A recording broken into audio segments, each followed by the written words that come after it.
Good evening student. सो आज हम लोग स्टार्ट करेंगे मॉडर्न फिजिक्स का the very and very most important phenomena या मोस्ट इंपॉर्टेंट एक्सपेरिमेंट जो कि बोर्ड एग्जाम में बिल्कुल हूबहू यही प्रश्न आता है। वो ये है कि हर्ट्ज, लिनार्ड और मिलिकन का एक्सपेरिमेंट क्या था। मेनली अगर हम बात करें मॉडर्न फिजिक्स में फोटो इलेक्ट्रिक फिनोमिना प्रकाश वैद्युत प्रभाव का हर्ट्ज, लिनार्ड एवं मिलिकन परीक्षण को डिटेल्ड वे में अगर हम बात करें, और ये मॉडर्न फिजिक्स का बहुत ही ज़्यादा इंपॉर्टेंट कॉन्सेप्ट है एंड कंटेंट है।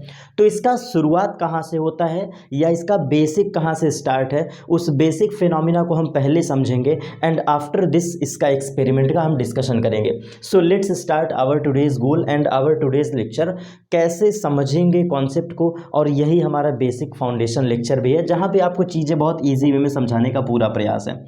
तो चलिए स्टार्ट करते हैं प्रकाश वैद्युत प्रभाव का एक बेसिक डिस्कशन, एक बेसिक कॉन्सेप्ट। तो देखो, सबसे पहले इजी वे में आप ये समझ लीजिए कि ये प्रकाश वैद्युत प्रभाव होता क्या है।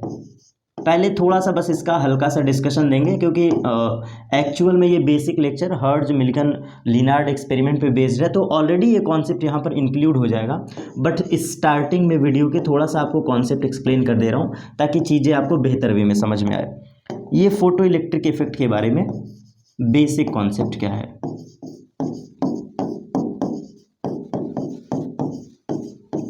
सबसे पहली चीज़, अगर आपको इस टॉपिक में कमांड बनाना है तो एक बेसिक कॉन्सेप्ट ये पकड़ लो कि समझने का सबसे इजी तरीका, चैप्टर का नाम ही है प्रकाश, फिर इसके बाद है वैद्युत और फिर है प्रभाव। और वाकई में इस कॉन्सेप्ट में ये कहा भी जाता है कि जब हम कोई रेडिएशन, इस कॉन्सेप्ट में ऑलरेडी कहा जाता है कि जब हम कोई रेडिएशन, इट मीन्स विकिरण ऊर्जा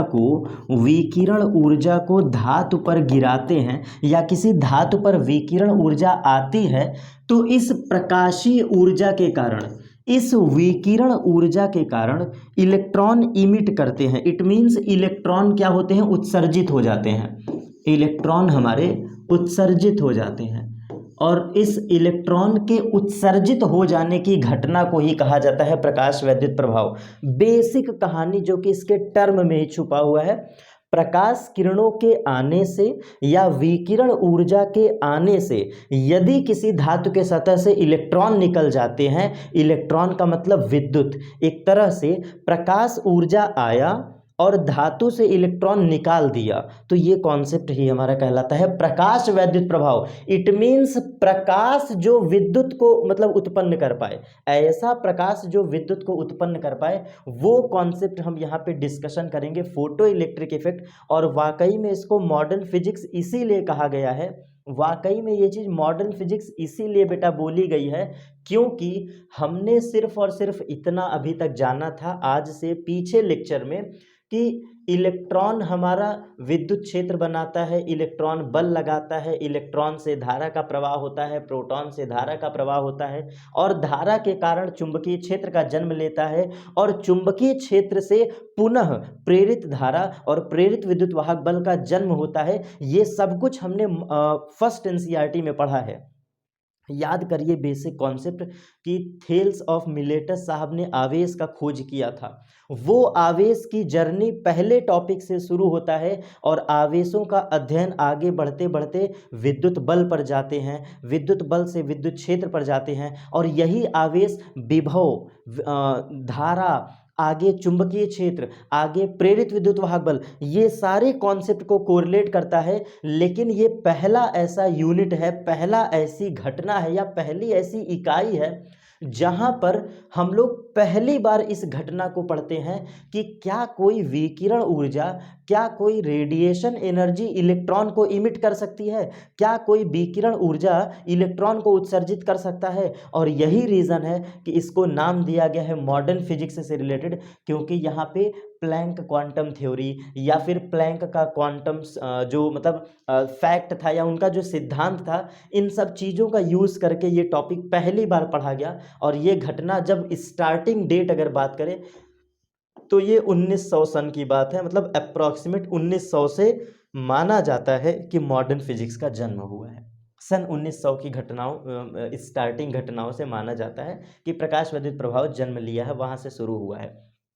तो थोड़ा सा हिंट आप यहाँ पे लिख सकते हैं कि जब किसी धातु की सतह पर, इसका वेल मेंटेन्ड नोट्स डिस्क्रिप्शन में मैं प्रोवाइड करवा दूंगा बहुत ही जल्दी।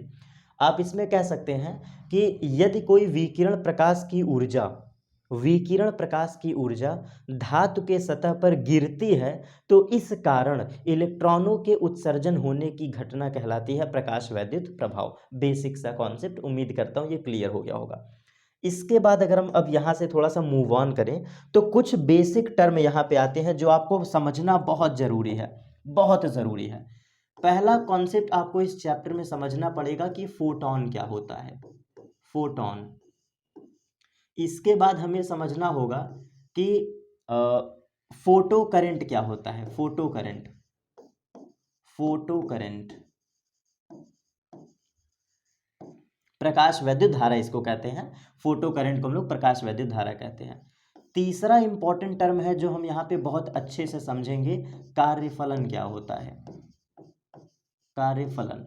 चौथा टर्म इस चैप्टर में हमें बहुत अच्छे से समझना होगा, देहली आवृत्ति क्या होता है। ये सिर्फ मैं वही टॉपिक बता रहा हूँ जो आपके लिए बहुत इंपॉर्टेंट है, देहली आवृत्ति। और पांचवा टॉपिक है जो इंपॉर्टेंट है, इसको हम लोग कहते हैं देहली तरंगदैर्ध्य, देहली तरंगदैर्ध्य। तो ये मेजर कॉन्सेप्ट हैं जिनको हम जरूर समझेंगे क्योंकि बिना पढ़े टॉपिक ही नहीं क्लियर होगा। और इसके बाद अगर हम बात करें तो हमें ये भी समझना होगा कि आपतित प्रकाश की ऊर्जा क्या होती है, आपतित प्रकाश की ऊर्जा, आपतित प्रकाश की ऊर्जा क्या होती है। It means incident energy, incident light energy या इंसिडेंट रेडिएशन एनर्जी क्या होता है, इसके बारे में हम समझेंगे और धीरे धीरे इन्हीं कॉन्सेप्ट को कोरिलेट करते हुए टॉपिक को आगे बढ़ाएंगे।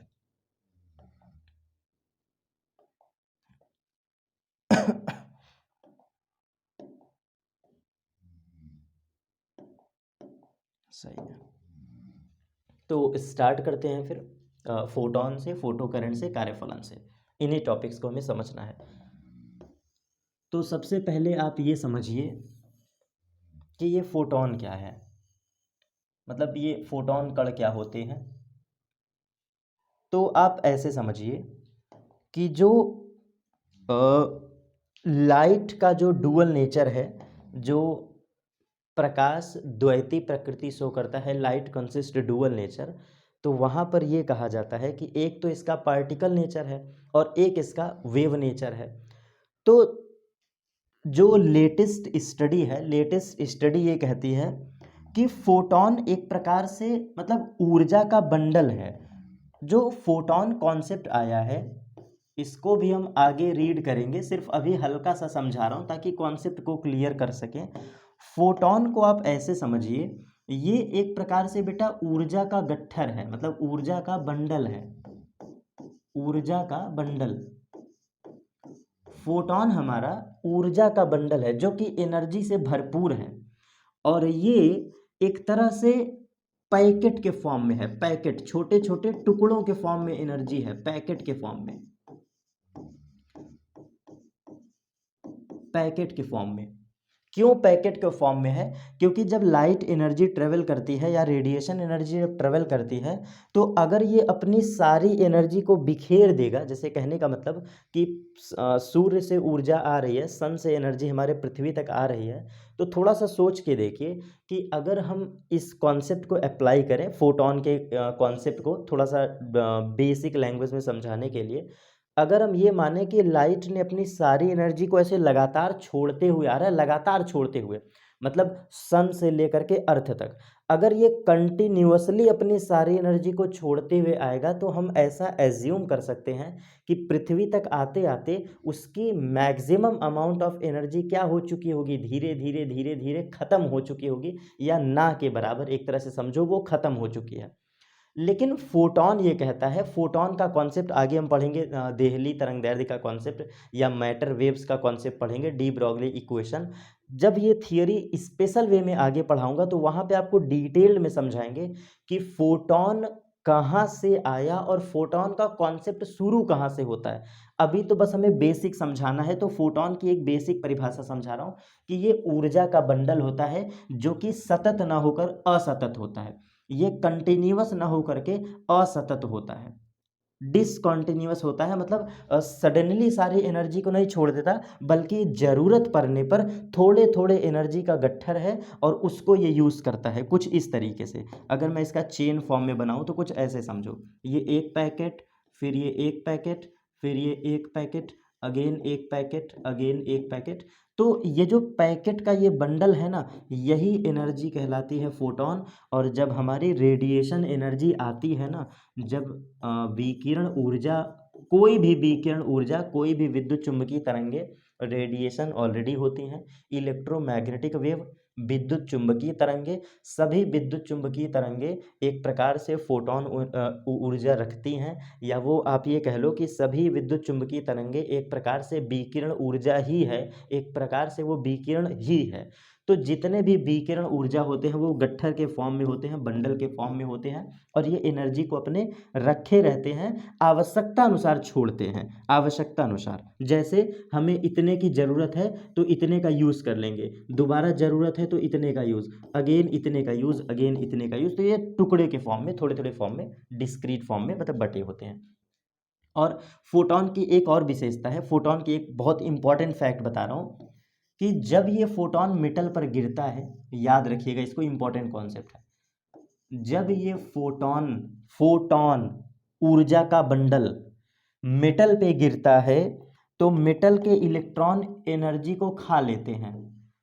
इस धातु के जो इलेक्ट्रॉन हैं, मेटल के इलेक्ट्रॉन, इस फोटॉन एनर्जी को खा लेते हैं, और एक फोटॉन खाने के बाद एक इलेक्ट्रॉन का इजेक्शन हो जाता है। ये कॉन्सेप्ट बोला गया है डी ब्रॉगली वेवलेंथ में, डी ब्रॉगली वेवलेंथ में, या मैटर वेव्स का कॉन्सेप्ट कह लो, या फिर हम ऐसे कह लें जो प्लैंक क्वांटम थ्योरी है, सीधा सीधा अगर हम बात करें डेप्थ वे में, तो प्लैंक क्वांटम थ्योरी में भी ये बातें बोली गई है, और आइंस्टीन ने भी इसी बात को बिल्कुल अपने स्पेशल थियरी में बताया है। Einstein equation of modern physics, जो फोटो इलेक्ट्रिक इफेक्ट पढ़ते हैं ना, फोटो इलेक्ट्रिक इफेक्ट की equation given by Einstein equation, तो आइंस्टीन इक्वेशन में उन्होंने खुद भी इस बात को लिखा है फैक्ट में कि एक फोटॉन, ध्यान से सुनिएगा, एक फोटॉन सिर्फ और सिर्फ एक इलेक्ट्रॉन इमिट कर सकता है, लेकिन इसका ये मतलब बिल्कुल भी नहीं है कि सारे फोटॉन इलेक्ट्रॉन निकलवा देंगे। कहने का सेंस ये है कि हाँ, ये सही है, एक फोटॉन से एक इलेक्ट्रॉन बाहर निकलेगा, उसका वजह यह है कि फोटॉन ऊर्जा का गट्ठर है, उस ऊर्जा को इलेक्ट्रॉन खाता है और धातु से इलेक्ट्रॉन इमिट कर जाता है, मतलब उत्सर्जित हो जाता है, बाहर निकल आता है।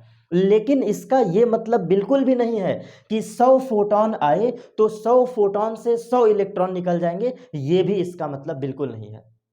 ये सारी बातें आइंस्टीन ने अपने थियरी में बोला है। तो बहरहाल आप ये याद रखिएगा कि फोटॉन मतलब एक फोटॉन से एक इलेक्ट्रॉन का उत्सर्जन होना संभव है। तो इसको आप जरूर लिख लीजिएगा कि एक फोटॉन एक इलेक्ट्रॉन का उत्सर्जन कर सकता है, या करता है, ये भी कह लो, उत्सर्जन कर सकता है। तो ये बेसिक प्रॉपर्टी आप रिकॉल कर सकते हैं फोटॉन से रिलेटेड। अब कॉन्सेप्ट उठता है कि फोटो करंट क्या है या फोटो इलेक्ट्रॉन क्या है। दूसरा कॉन्सेप्ट, बेसिक टर्म पहले क्लियर कर रहा हूं, फिर धीरे धीरे आगे बढ़ेंगे। दूसरा कॉन्सेप्ट मैं क्लियर कर रहा हूं कि फोटो इलेक्ट्रॉन क्या होता है। दोनों अलग अलग चीजें हैं। फोटो इलेक्ट्रॉन क्या है एंड फोटो करंट क्या है। Photo current, photo electron and photo current क्या है। तो ऐसे समझो, जब आपने धातु पर ऊर्जा दिया, कहने का सेंस ये है, ये एक धातु है, मेटल बॉडी है, आपने इस धातु पर एनर्जी गिराया, रेडिएशन एनर्जी यहां पर गिराया, रेडिएशन एनर्जी, तो जो इलेक्ट्रॉन निकल गया है, मतलब जो इलेक्ट्रॉन इमिट हुआ है, ये जो इलेक्ट्रॉन इमिट हो गया है, इसी इलेक्ट्रॉन को कहते हैं फोटो इलेक्ट्रॉन। मतलब फोटॉन खाने के बाद फोटोन ऊर्जा को एब्जॉर्ब करने के बाद जो इलेक्ट्रॉन बाहर निकलता है उसी को कहते हैं photo electron. Photo electron photon की एनर्जी एब्जॉर्ब किया और जो इलेक्ट्रॉन बाहर उत्सर्जित हो गए, उत्सर्जित होने वाले इलेक्ट्रॉनों को ही कहा जाता है फोटो इलेक्ट्रॉन। तो ये याद रखिएगा इसको भी, उत्सर्जित होने वाले इलेक्ट्रॉन को ही हम लोग फोटो इलेक्ट्रॉन कहते हैं। उत्सर्जित होने वाले इलेक्ट्रॉन को ही फोटो इलेक्ट्रॉन कहते हैं, फोटो इलेक्ट्रॉन। और इसके जस्ट आफ्टर फोटो करंट क्या है, अगर यही इलेक्ट्रॉन किसी वायर में फ्लो करने लगे, जैसे कहने का सेंस यह है कि इन्हीं इलेक्ट्रॉनों के प्रवाह को, ये जो फोटो इलेक्ट्रॉन निकला है बेटा, इसी फोटो इलेक्ट्रॉन का अगर प्रवाह होने लगे तो यही कहलाता है प्रकाश वैद्युत धारा। इसी को हम लोग कहते हैं photo current. It means in इलेक्ट्रॉनों का प्रवाह ही कहलाता है प्रकाश वैद्युत धारा। प्रकाश वैद्युत धारा, अगर इन इलेक्ट्रॉनों का ही प्रवाह होने लगे किसी वायर के थ्रू तो ये प्रकाश वैद्युत धारा कहलाती है। अब यहाँ पे अब हमारा नेक्स्ट टॉपिक है कार्यफलन क्या है, देहली आवृत्ति क्या है, देहली तरंगदैर्घ्य। इसको रुकेंगे और अब स्टार्ट करेंगे अपना प्यारा सा एक कॉन्सेप्ट, जहाँ से बेसिक टर्म क्लियर हो जाएगा कि क्या थी प्रकाश वैद्युत घटना, क्या था प्रकाश वैद्युत प्रभाव, और यहाँ से अब आपका कॉन्सेप्ट धीरे धीरे धीरे धीरे आगे खुलता जाएगा। सबसे पहले हम बेसिक टर्मिनोलॉजी क्लियर करेंगे कि धातु क्यों लेते हैं, या धातु पर कैसे ऊर्जा आया, कैसे क्या प्रोसेस हुआ वो, और फिर इसी से रिलेटेड हम लोग हर्ट्ज लिनार्ड मिलिकन एक्सपेरिमेंट को समझते चलेंगे।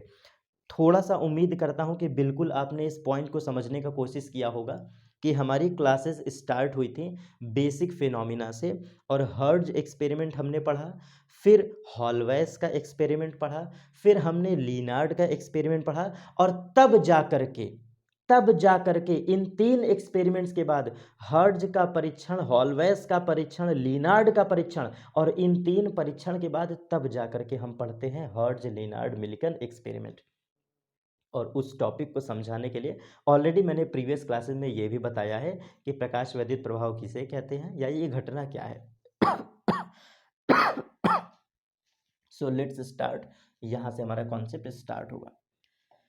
तो जिन बच्चों को कुछ भी नहीं पता है वो यहाँ से कॉन्सेप्ट को समझ सकते हैं। आइए एक डायग्राम के थ्रू आपको समझाने का पूरा प्रयास करता हूँ। ये हमने एक धातु का सतह लिया, एक धातु का ये चादर है, ये मेटेलिक सीट है, ठीक। अब एकदम फील करते हुए पढ़ेंगे सारे कॉन्सेप्ट को, फील करते हुए। प्रकाश वैद्युत प्रभाव का मतलब है कि कोई धातु लो, कोई धातु की चादर लो, और इस पे क्या गिराना है बेटा, विकिरण ऊर्जा आना चाहिए, रेडिएशन एनर्जी कंपलसरी है।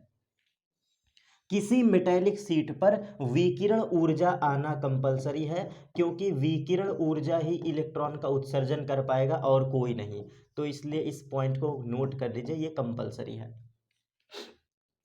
विकिरण ऊर्जा, रेडिएशन एनर्जी। और विकिरण ऊर्जा क्या होता है, अब दिमाग में यही सबसे पहला मिस कॉन्सेप्ट आएगा, सर विकिरण क्या होता है। तो बेटा ऐसे एग्जाम्पल के लिए समझ लो, एग्जाम्पल के लिए एक्स रे विकिरण है, अल्फा रेज विकिरण है, बीटा रेज विकिरण है।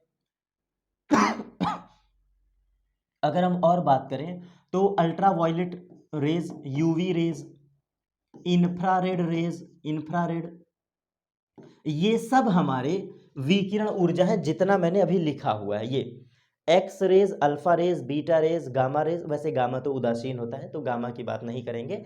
Ultraviolet rays and infrared, ultraviolet को पराबैंगनी और इंफ्रारेड को अवरक्त किरणें कहते हैं। तो इतने सारे विकिरण ऊर्जा होते हैं। ना समझ में आए तो ऐसे समझो, जितने इलेक्ट्रोमैग्नेटिक वेव हैं, इलेक्ट्रोमैग्नेटिक वेव पढ़े हो ना, 8वां चैप्टर एनसीईआरटी का 8वां चैप्टर इलेक्ट्रोमैग्नेटिक वेव, विद्युत चुंबकीय तरंगे। जितनी विद्युत चुंबकीय तरंगे इस ब्रह्मांड में एग्जिस्ट करती हैं, इस स्पेक्ट्रम में एग्जिस्ट करती हैं, स्पेक्ट्रम के भीतर जितनी विद्युत चुंबकीय तरंगे एग्जिस्ट करती हैं, सबके सब विकिरण है। लेकिन हाँ, एक चीज है, सारे विकिरण नहीं ये क्या कहते हैं फोटो इलेक्ट्रिक इफेक्ट करवा पाएंगे। मैंने बस बेसिक बताया है कि विकिरण ऊर्जा क्या होती है। धीरे धीरे कॉन्सेप्ट फील करिए, तब आगे आपको समझ में आएगा।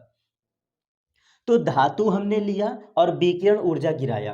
अब आपको बताएं, विकिरण ऊर्जा को रिप्रेजेंट करते हैं ई टोटल से। इट मीन्स आने वाली ये हाईली एनर्जेटिक रेज है, इसको ई टोटल कहोगे, जिसकी वैल्यू को हम लोग एच न्यू से प्रदर्शित करते हैं, जो कि एच न्यू है। जो आने वाली आपतित ऊर्जा है, आने वाली विकिरण ऊर्जा है, ये है कुल ऊर्जा। कुल ऊर्जा, धातु को ऊर्जा कौन दे रहा है? विकिरण ऊर्जा, जाहिर सी बात है। और विकिरण ऊर्जा किस फॉर्म में है? एच न्यू, क्वांटा के फॉर्म में है, एक छोटे सर्टेन अमाउंट ऑफ क्वांटा के फॉर्म में है, क्वांटा। उसको हम लिखा है एच न्यू के नाम से, उसको हम एच न्यू के नाम से लिख दिए। अब एक बात बताना बेटा, जेन्युइन नेचर होता है, इसको आप अपने वास्तविकता के उदाहरण से समझना। वास्तविकता के उदाहरण से जब भी इस वीडियो को देखोगे, फील करोगे, क्लासेस को एकदम समझ लेने वाला टॉपिक है ये। अगर मैं आपको ऐसे समझाऊं कि जैसे फॉर एग्जांपल मेरा काम है टीचिंग करना, मेरा काम है पढ़ाना, तो अगर मैं अपने आप की प्रायोरिटी को दिखाऊंगा तो किस में दिखाऊंगा? मैं किस में माहिर हूं? पढ़ाने में माहिर हूं, जाहिर सी बात है। भाई मैं टीचर हूं तो अपने ही सब्जेक्ट को प्रबल दावेदारी से रखूंगा ना, क्योंकि इसमें मतलब एक तरह से कमांड है, एक तरह से मतलब चीजें आती हैं, तो मैं बेहतर हूं। मैं किसी को फंसाने का प्रयास करूंगा तो इस फिजिक्स में ही फंसाऊंगा, सही बात है। सेम इसी तरह अगर कोई पहलवान है, कोई ताकतवर है, कोई बहुत बॉडी बिल्डर टाइप का एकदम हैवी शरीर है, तो आप देखोगे वो हमेशा मारे करेगा। मार करने का सेंस है कि वो हमेशा अपने पावर का यूज करेगा हर जगह, चाहे यूज करे चाहे मिस यूज करे। सेम एज इट इज, अगर आप खेल में बहुत इंटरेस्ट रखते हैं, मतलब क्रिकेट हो गया, बैडमिंटन हो गया, फुटबॉल हो गया, अगर आप किसी खेल में इंटरेस्ट रखते हैं तो आप हमेशा उस बारे में देखोगे, उस बारे में पढ़ोगे। ये हमारा जेन्युइन नेचर होता है कि जिस चीज की अधिकता हमारे अंदर है, बहुत ध्यान समझिएगा, ये जेन्युइन नेचर बेटा, ये नेचुरल लॉ है, नेचर इसको सपोर्ट करता है। जिस चीज की अधिकता हमारे अंदर होगी वो हमारे शरीर से दिख जाएगी, हमारे बिहेवियर से बयां हो जाएगी, ये नेचर कहता है, नेचुरल लॉ कहता है। Same as it is, same as it is, उस थियरी को मैं यहां पे पुट कर रहा हूं, यहां पे रख रहा हूं। हमें कहा जाता है, हमें केमिस्ट्री में पढ़ाया गया है कि जब कोई परमाणु, जब कोई बॉडी एनर्जी पाता है, energy, excess amount of energy, अधिकता मात्रा में ऊर्जा, तो बेटा उसके कण, उसके इलेक्ट्रॉन, उसके अंदर के जो स्ट्रक्चर हैं या जो पार्टिकल हैं, एनर्जी पाने के बाद उछलना शुरू कर देते हैं, दैट इज कॉल्ड वाइब्रेशन, वो कंपन करना शुरू कर देते हैं, ऐसा बेसिक थियरी कहता है। तो मैं उसको ऐसे समझाता हूं ऑफलाइन क्लासेस में कि जब हमें पहली बार या जब हमें शादी का निमंत्रण मिलता है तो हम क्या करते हैं? रोज तो घर में दाल चावल खाते ही हैं, रोज तो हमें घर में दाल चावल खाने को मिलता है, लेकिन जब हम निमंत्रण खाने जाते हैं तो हमारा पहला टारगेट होता है कि यार दाल चावल तो रोज मिल रहा है, पूड़ी कचौड़ी छोला तो रोज मिल रहा है, आज थोड़ा टूट करके चाउमीन खाएंगे, पास्ता खाएंगे, बर्गर खाएंगे, आइसक्रीम खाएंगे, मिठाई खाएंगे, और इतना खा लेते हैं कि अगले दिन बीमार हो जाते हैं। जब आप छोटे उम्र में रहे होंगे तो ये हुआ होगा, कुछ तो बड़े लोगों के साथ भी हो जाती है ये घटना। तो मैं ऐसे समझाता हूं कि जब कोई चीजें हम ज्यादा खा लेंगे, किसी चीज की अधिकता कर लेंगे, तो हमारी बॉडी बयां कर देगी, ये नेचुरल लॉ है। सेम वही कहानी बेटा यहां पे मैं सब्स्टिट्यूट कर रहा हूं, उसी कहानी को यहां पे विस्थापित कर रहा हूं कि जब कोई परमाणु ऊर्जा पाता है ना तो बौराना चालू कर देता है। बौराने का मतलब है, याद रखिएगा, वो उछल कूद शुरू कर देता है, दैट इज वाइब्रेशन। किसी चीज की अधिकता हुई, जैसे हमारे अंदर पावर तो हम झगड़ा करेंगे, हमारे अंदर नॉलेज ज्यादा तो हम दूसरे को कमजोर करेंगे, हमारे अंदर खेल की ज्यादा कैपेसिटी है तो हम उस प्लेइंग गेम को दिखाएंगे ज्यादा। तो जो चीजें हमारे अंदर अधिकता है वो ऑटोमेटिकली बयां हो जाएगी। और केमिस्ट्री या ये पूरा लॉ कहता है, यूनिवर्सल लॉ है, कि एनर्जी पाते ही लोग अपना रंग बदल देते हैं। अगर आप धनवान हैं तो पैसा आने के बाद आपका नेचर बदल जाएगा। अगर आपके पास ज़्यादा पैसा है तो आपके बोलने का तरीका, रहने का तरीका, खाने का तरीका, चलने का तरीका, सब कुछ चेंज हो जाता है, और ऐसा आप रियल लाइफ में देखते भी हैं। तो उसी चीज को मैं यहाँ पे अप्लाई कर रहा हूं कि जब कोई मेटल एनर्जी पाता है ना, तो मेटल के अंदर के इलेक्ट्रॉन ऊर्जा खा के बौराना चालू कर देते हैं। बौराने का मतलब वाइब्रेशन करना शुरू कर देते हैं, और जैसे वाइब्रेशन करना शुरू किए, कंपन करना शुरू किए, तो आप मुझे बताओ बेटा, आप मुझे बताओ, जो इलेक्ट्रॉन सुस्त बैठा था, सुस्त मतलब उदासीन अवस्था में शांति से बैठा हुआ था, जब ये ऊर्जा पाएगा तो उछल कूद करेगा कि नहीं? एनर्जी पाएगा तो उछल कूद करेगा कि नहीं? तो ऐसे समझो, थोड़ी सी ऊर्जा खाया तो थोड़ा सा बदमाशी, और ऊर्जा खाया तो और बदमाशी, और जब बहुत ज्यादा खा लिया तो इलेक्ट्रॉन से बाहर, सॉरी, मेटल से बाहर आ गया। और यही फेनोमिना एक्चुअल में होता है। Through this phenomena, through this through this phenomena कह लो, या इस पूरे प्रक्रिया में यही प्रोसेस होता है, इस घटना में यही प्रक्रिया होती है। तो क्या हमें सीखने को मिला? एक बेसिक कॉन्सेप्ट अभी क्या हमें सीखने को मिला?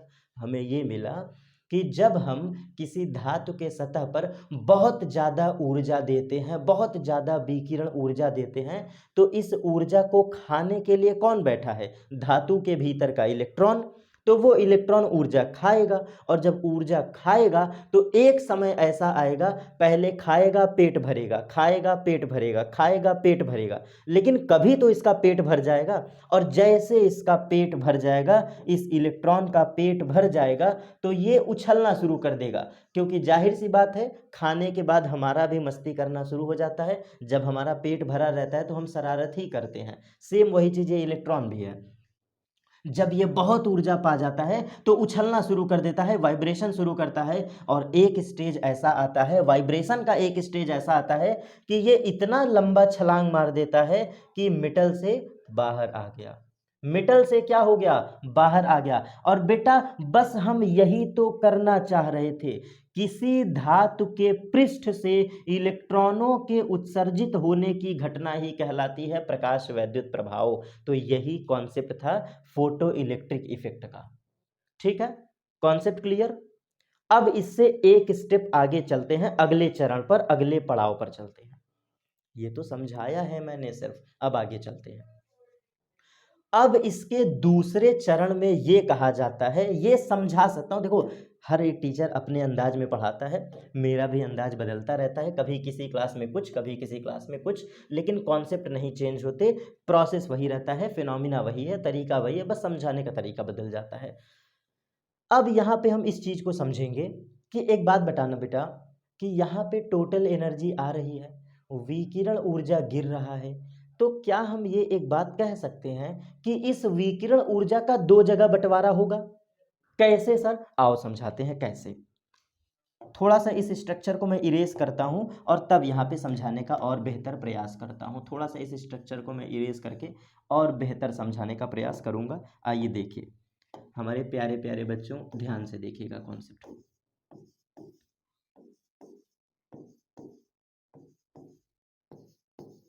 चलिए, ये मैंने इतना इलेक्ट्रॉन बना दिया। अब मुझे एक बात बताओ, यहाँ पे खूब एनर्जी आ रही है, बस ऐसे समझो कि ये सोर्स है, एनर्जी का सोर्स है, विकिरण ऊर्जा है, खूब एनर्जी आ रही है।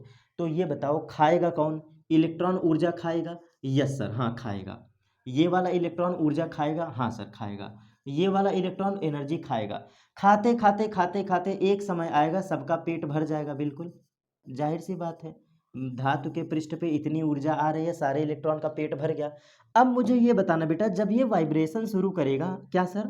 क्या, एक बार फिर से, हाँ वाइब्रेशन। तो जब ये इलेक्ट्रॉन एनर्जी पा करके वाइब्रेशन शुरू करेगा, कंपन, तो क्या होगा? इस इलेक्ट्रॉन को इतना उछाल मारना पड़ेगा ना बाहर निकलने के लिए। जरा फील करो कॉन्सेप्ट को। अगर धातु के पृष्ठ से बाहर निकलना है तो इतना उछाल मारना पड़ेगा कि नहीं? इट मीन्स इलेक्ट्रॉन को मेहनत करना पड़ेगा, इलेक्ट्रॉन धातु से बाहर आने के लिए। उसी तरह आगे समझो, अगर ये इलेक्ट्रॉन बाहर आना चाहता है तो इतना छलांग मारेगा तभी तो बाहर आएगा। उसी तरह जरा इस इलेक्ट्रॉन को देखो बेटा, जब ये इलेक्ट्रॉन बाहर निकलने का प्रयास करेगा, ये वाला जो मैं अभी ड्रॉ कर रहा हूं, तो ये वाला इलेक्ट्रॉन जब बाहर निकलने का प्रयास करेगा, तो इसको इतना छलांग मारना पड़ेगा कि नहीं, इतना लंबा। तो इस दौरान इसकी एनर्जी वेस्ट हो जाएगी, कुछ ना कुछ तो वेस्ट होगा ना। जैसे तुम खाना खाए, घर में तुमको खाना मिलता है, तो जब खाना खाते हो तो उसका यूज़ कहाँ कहाँ करते हो? स्कूल जाने में, साइकिल चलाने में, पढ़ने में, खेलने में, यही तो यूज़ करते हो खाना का। वही चीज़ ज़रा यहाँ पे समझो, जब ये धातु का चादर एनर्जी पाएगा तो इसकी एनर्जी कहाँ वेस्ट होगी? धातु के भीतर जितना दूरी उसको चलना पड़ेगा बाहर आने के लिए, इसको ही कहते हैं कार्यफलन। कार्यफलन एक नया कॉन्सेप्ट उठा रहा हूं, फाई वर्क फंक्शन, जिसको कार्यफलन कहते हैं। कार्यफलन क्या है? नाम से क्लियर है, कार्यफलन। नाम से क्लियर है बेटा, कार्यफलन। और कार्यफलन का मतलब यह है कि इस आने वाली ऊर्जा में से वह छोटा हिस्सा, इस आने वाली ऊर्जा में से वह छोटा सा हिस्सा जो कि जरूरत है इलेक्ट्रॉन को बाहर तक निकलने के लिए। कहने का मतलब, जब ये इलेक्ट्रॉन उछाल मारेगा तो इसको कुछ न कुछ एनर्जी वेस्ट करनी पड़ेगी inside a metal surface. Inside a metal surface, अगर ये इलेक्ट्रॉन बाहर निकलना चाह रहा है तो इसको कुछ ऊर्जा वेस्ट करनी पड़ेगी सतह तक आने में, सतह तक आने में। उसी तरह एक उदाहरण और ले लेता हूं। मान लो कि यहाँ पे कोई एक इलेक्ट्रॉन है, तो अगर ये इलेक्ट्रॉन बाहर निकलना चाहता है, तो सतह पर आना चाहता है, तो इसको कुछ न कुछ एनर्जी वेस्ट करनी पड़ेगी इनसाइड अ मेटल सरफेस। और बेटा इसी को हम लोग कहते हैं कार्यफलन। वह न्यूनतम ऊर्जा जो किसी धातु से इलेक्ट्रॉन को उत्सर्जित करने के लिए जरूरत होती है, और जैसे ये इलेक्ट्रॉन सतह पर आ गया, फिर इसको रोकेगा कौन? इलेक्ट्रॉन तो बाहर आ गया ना भाई, इलेक्ट्रॉन तो बाहर आ गया। तो इस आने वाली संपूर्ण ऊर्जा का जो एच न्यू है, इस आने वाली संपूर्ण ऊर्जा का बहुत ही सूक्ष्म हिस्सा, बहुत ही छोटा हिस्सा लगता है इलेक्ट्रॉन को सतह तक आने में जो खर्च हो गई है, उसी को कहते हैं कार्यफलन। और नाम से याद रखिएगा, कार्यफलन वह कार्य जो इलेक्ट्रॉन को बाहर निकलने से पहले करना पड़ता है। कार्यफलन, कुछ ना कुछ एनर्जी वेस्ट करनी पड़ती है। और अब मुझे बताना बेटा, अब मुझे बताना, इतनी एनर्जी मिल रही थी, that is H new, H new, और इस ऊर्जा का छोटा सा हिस्सा कार्यफलन में वेस्ट हो गया। तो जितनी ऊर्जा के साथ ये बाहर निकलता है, इसी को कहते हैं ई ऑफ काइनेटिक एनर्जी, इलेक्ट्रॉन की गतिज ऊर्जा। कहने का मतलब, कुछ इलेक्ट्रॉन इतने जिद्दी होंगे जो सतह से निकलने के बाद सीधा भागना शुरू कर देते हैं, उसको कहते हैं ई के। ई के का मतलब जिस ऊर्जा से इलेक्ट्रॉन गतिमान हो जाए। जैसे फॉर एग्जाम्पल, ये इलेक्ट्रॉन बाहर आने का प्रयास तो किया, और बाहर आने के बाद अगर वो इलेक्ट्रॉन कुछ ऊर्जा रखा है, तो जिस ऊर्जा से वो बाहर भागेगा उसी को कहते हैं काइनेटिक एनर्जी। और अब यहाँ पे इस चार्ट को छोटा करके मैं समझाता हूँ कि मैंने बोला क्या। ठीक, इस चार्ट को मैं छोटा करके बोलूँगा कि मैंने अभी तक एक्सप्लेनेशन क्या किया। चलो भैया तुम साइड में आ जाओ, ये इनको हमने साइड में कर दिया। और देखिए, एक न्यू डायग्राम के थ्रू हम आपको समझाने का प्रयास करते हैं। ये मेटल सरफेस है, ठीक है, मेटल सरफेस, जहाँ पर इंसिडेंट एनर्जी आ रही है in the form of radiation energy, विकिरण ऊर्जा आ रहा है, इसको लिख दे रहे हैं एच न्यू, जिसको हम लोग कहेंगे ई टोटल, जिसको हम लोग कहेंगे ई टोटल। इस ई टोटल का दो जगह बंटवारा होता है, मैं दो इलेक्ट्रॉन के लिए दिखा दे रहा हूँ। ये इलेक्ट्रॉन है, ऐसे चलते चलते सतह पे आएगा, ये एक इलेक्ट्रॉन है जो कि ऐसे ऐसे चलते हुए सतह पे आएगा। तो बहुत प्यार से समझना बेटा, इस इलेक्ट्रॉन को धातु के भीतर, इस इलेक्ट्रॉन को धातु के भीतर सतह तक आने में जो ऊर्जा वेस्ट करनी पड़ेगी वो कहलाएगा कार्यफलन।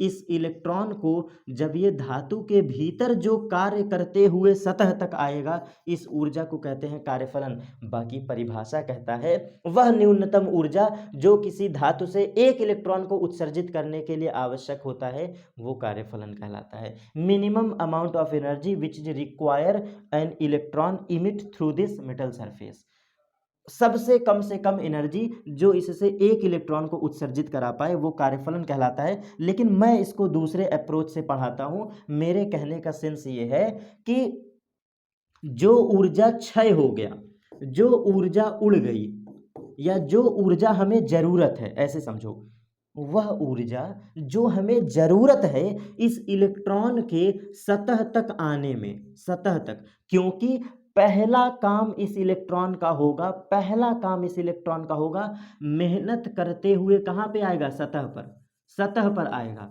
और जैसे ये इलेक्ट्रॉन सतह पे आया, जैसे ये इलेक्ट्रॉन सतह पे आया, फिर तो ये भागने के लिए तैयार ही है, फिर क्या, फिर तो भागेगा ही। सेम वही कहानी, जब ये इलेक्ट्रॉन उत्सर्जित हुआ तो पहला काम इसका क्या है, सतह तक आना, पृष्ठ तक आना, फिर तो कोई ताकत इसको रोक ही नहीं सकती है भागने से, तो इसको कहते हैं कार्यफलन। और फिर जितने एनर्जी से ये बाहर दौड़ा उसको कहते हैं ई ऑफ काइनेटिक एनर्जी। तो यहीं से एक बेसिक इक्वेशन हमें आगे पढ़ने को मिलेगा, आइंस्टीन का समीकरण, आइंस्टीन का समीकरण। तो हिंट ले लो, यहीं से हिंट ले लो, आइंस्टीन का समीकरण, आइंस्टीन का समीकरण। आइंस्टीन के समीकरण में यही बोला गया है, जो ई टोटल है, सुनते चलना बेटा, सुनते चलना, ई टोटल, इसका बंटवारा दो जगह होगा। ई टोटल का बंटवारा दो जगह होता है, एक होगा कार्यफलन और दूसरा होगा ई of kinetic energy. It means आने वाली एच न्यू ऊर्जा का दो जगह बंटवारा होगा, कुछ छोटी सी ऊर्जा कार्यफलन ले लेगा और बची खुची सारी ऊर्जा गतिज ऊर्जा होगी। इसी ऊर्जा से इलेक्ट्रॉन बाहर उछल कूद करता है, धातु से बाहर निकलने के बाद जो इलेक्ट्रॉन उछल कूद करता है उसी एनर्जी को कहते हैं काइनेटिक एनर्जी, ई के, इलेक्ट्रॉन के द्वारा अवशोषित की गई गतिज ऊर्जा।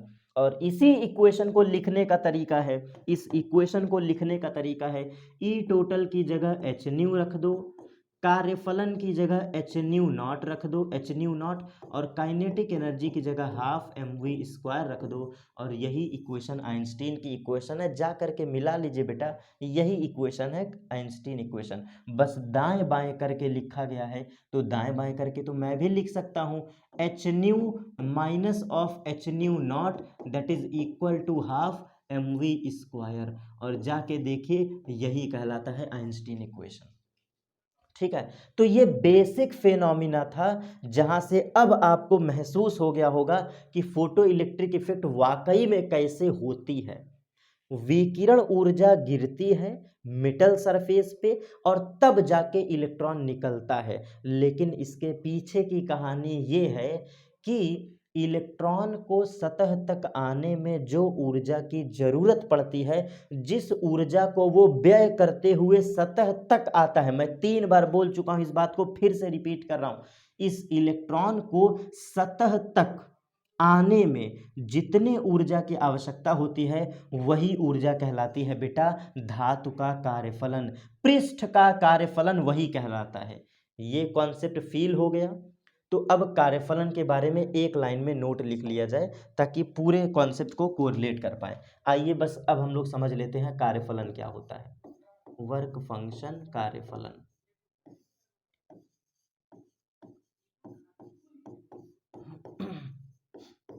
वर्क फंक्शन कार्यफलन, कार्यफलन की परिभाषा ये है कि वह न्यूनतम ऊर्जा, या फिर हम ऐसे कह लें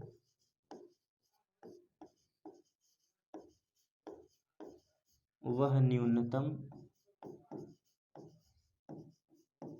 आवश्यक ऊर्जा, वह न्यूनतम आवश्यक ऊर्जा जो किसी धातु पृष्ठ से, जो किसी धातु पृष्ठ से एक इलेक्ट्रॉन उत्सर्जित करने के लिए आवश्यक होता है, एक इलेक्ट्रॉन उत्सर्जित करने के लिए आवश्यक होता है। और या फिर अगर यहाँ पे मैं अपनी डेफिनेशन ऐड करूँ के लिए आवश्यक होता है, अगर मैं यहाँ पर अपनी डेफिनेशन ऐड करूँ तो हम इसको ऐसे भी लिख सकते हैं, आप नोट कर लीजिएगा, किसी धातु पृष्ठ के भीतर, किसी धातु पृष्ठ के भीतर इलेक्ट्रॉन को सतह तक आने में जितने ऊर्जा का हिस्सा क्षय करना पड़ता है उसे हम कहते हैं कार्यफलन। तो आप ये भी लिख सकते हैं, अलग से इसको नोट डाउन कर लीजिएगा।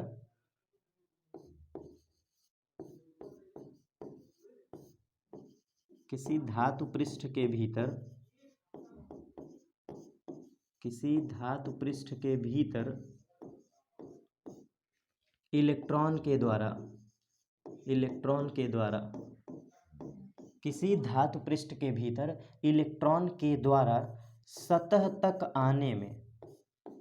तक पहुंचने में या सतह तक आने में, ऐसे लिख दो, सतह तक पहुंचने में जितने ऊर्जा की आवश्यकता होती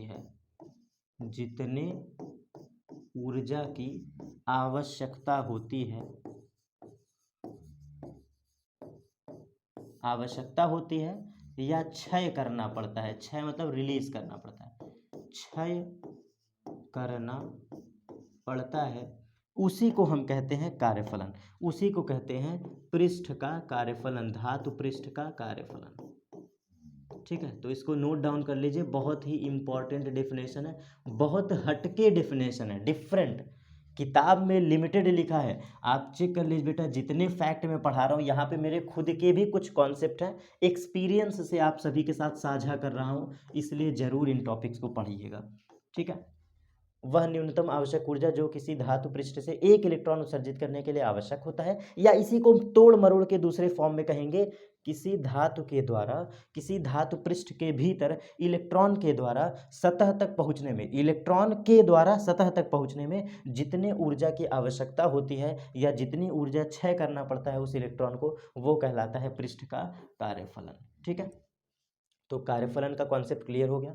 अब इससे आगे चलते हैं अपने नेक्स्ट कॉन्सेप्ट पे। तो नेक्स्ट कॉन्सेप्ट अब इस बात पे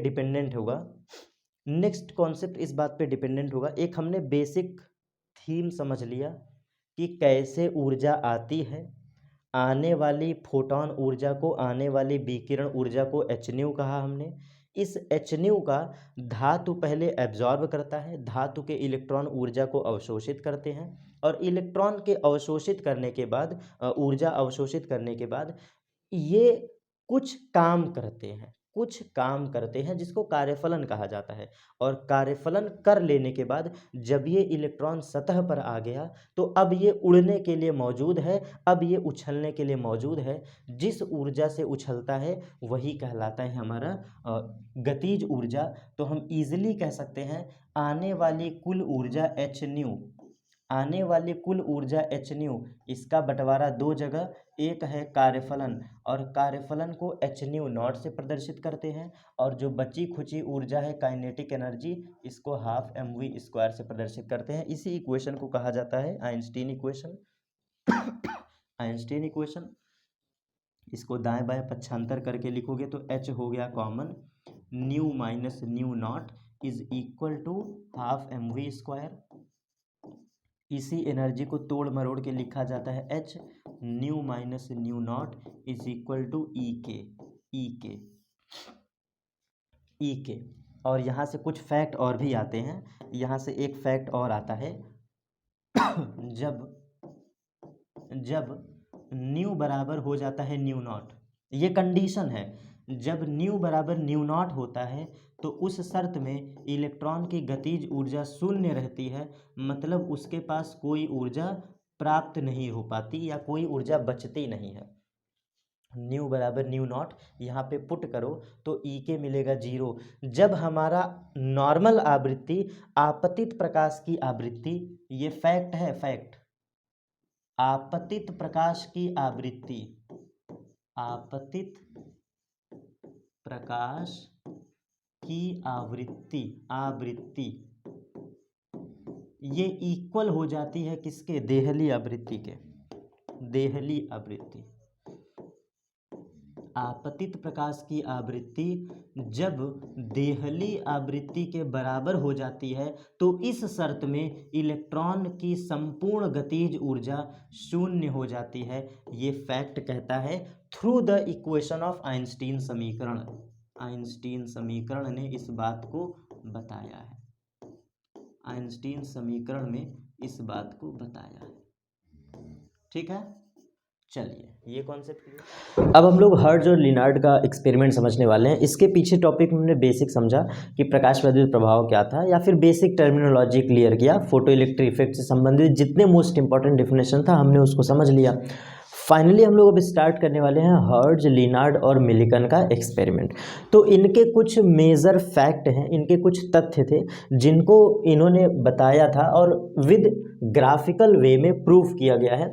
तो उसी चीज़ को हम समझने वाले हैं। इसका एक बेसिक डायग्राम है, उस डायग्राम को समझ के तब हम टॉपिक को आगे बढ़ाएंगे। तो एक डायग्राम मैं बनाने जा रहा हूँ। ये एक निर्वातित ग्लास ट्यूब है, निर्वातित ग्लास ट्यूब है, ठीक, जिसमें एयर नहीं है, मतलब ये वैक्यूमलेस है, ये वैक्यूम यहाँ पे है। और इसके बाद यहाँ पे एक विंडो लगी हुई है, कुछ ऐसे, ये खिड़की है। बगल में ये प्लेट हमारी निगेटिवली चार्ज प्लेट है और ये हमारी पॉजिटिवली चार्ज प्लेट है, जो कि एक हाई वोल्टेज बैटरी के थ्रू लिंक है, किसी हाई वोल्टेज स्पार्क के थ्रू ये बेटा जुड़ी हुई है।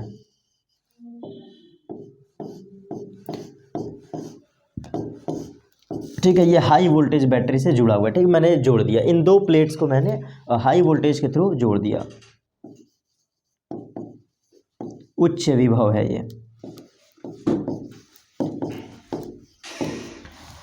अब देखो होगा क्या, इस पूरे सिस्टम को हर्ट्ज, लिनार्ड, मिलिकन ने बताया कि दो धातु की चादरें थी, एक ऋणावेशित है एक धनावेशित, जो कि हाई वोल्टेज बैटरी के थ्रू जोड़ा गया है। लेकिन इसके बीच में एक कम्यूटेटर, जिसको हम लोग दिक परिवर्तक कहते हैं या विभव परिवर्तक कह लो इसको, दिक परिवर्तक, इसको कम्यूटेटर कहते हैं। लेकिन इसका काम है विभव बदलना, तो इसको सीधा सीधा कहो विभव परिवर्तक। इसका नाम है विभव परिवर्तक। और ये एक प्रकार से मशीन है, मतलब ये ऐसी बनी हुई मशीन है जो कि विभव को बदलेगा, बस इसका इतना काम है। तो इस डायग्राम को हमने समझ लिया।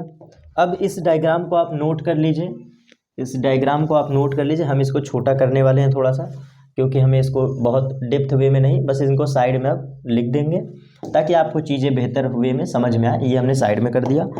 और फाइनली फिर इन्होंने क्या किया कि इस विंडो के थ्रू इन्होंने रेडिएशन एनर्जी को गिराया मेटल पर, रेडिएशन एनर्जी को मेटल पे ये आने के लिए विंडो के थ्रू ये गिरा। ठीक, नोट कर लीजिए। अब इनका पहला फैक्ट कहता है कि इनका हर्ट्ज, लिनार्ड, मिलिकन का पहला फैक्ट कहता है कि जैसे जैसे हम लोग प्रकाश की तीव्रता बढ़ाते हैं, प्रकाश की तीव्रता, पहला फैक्ट,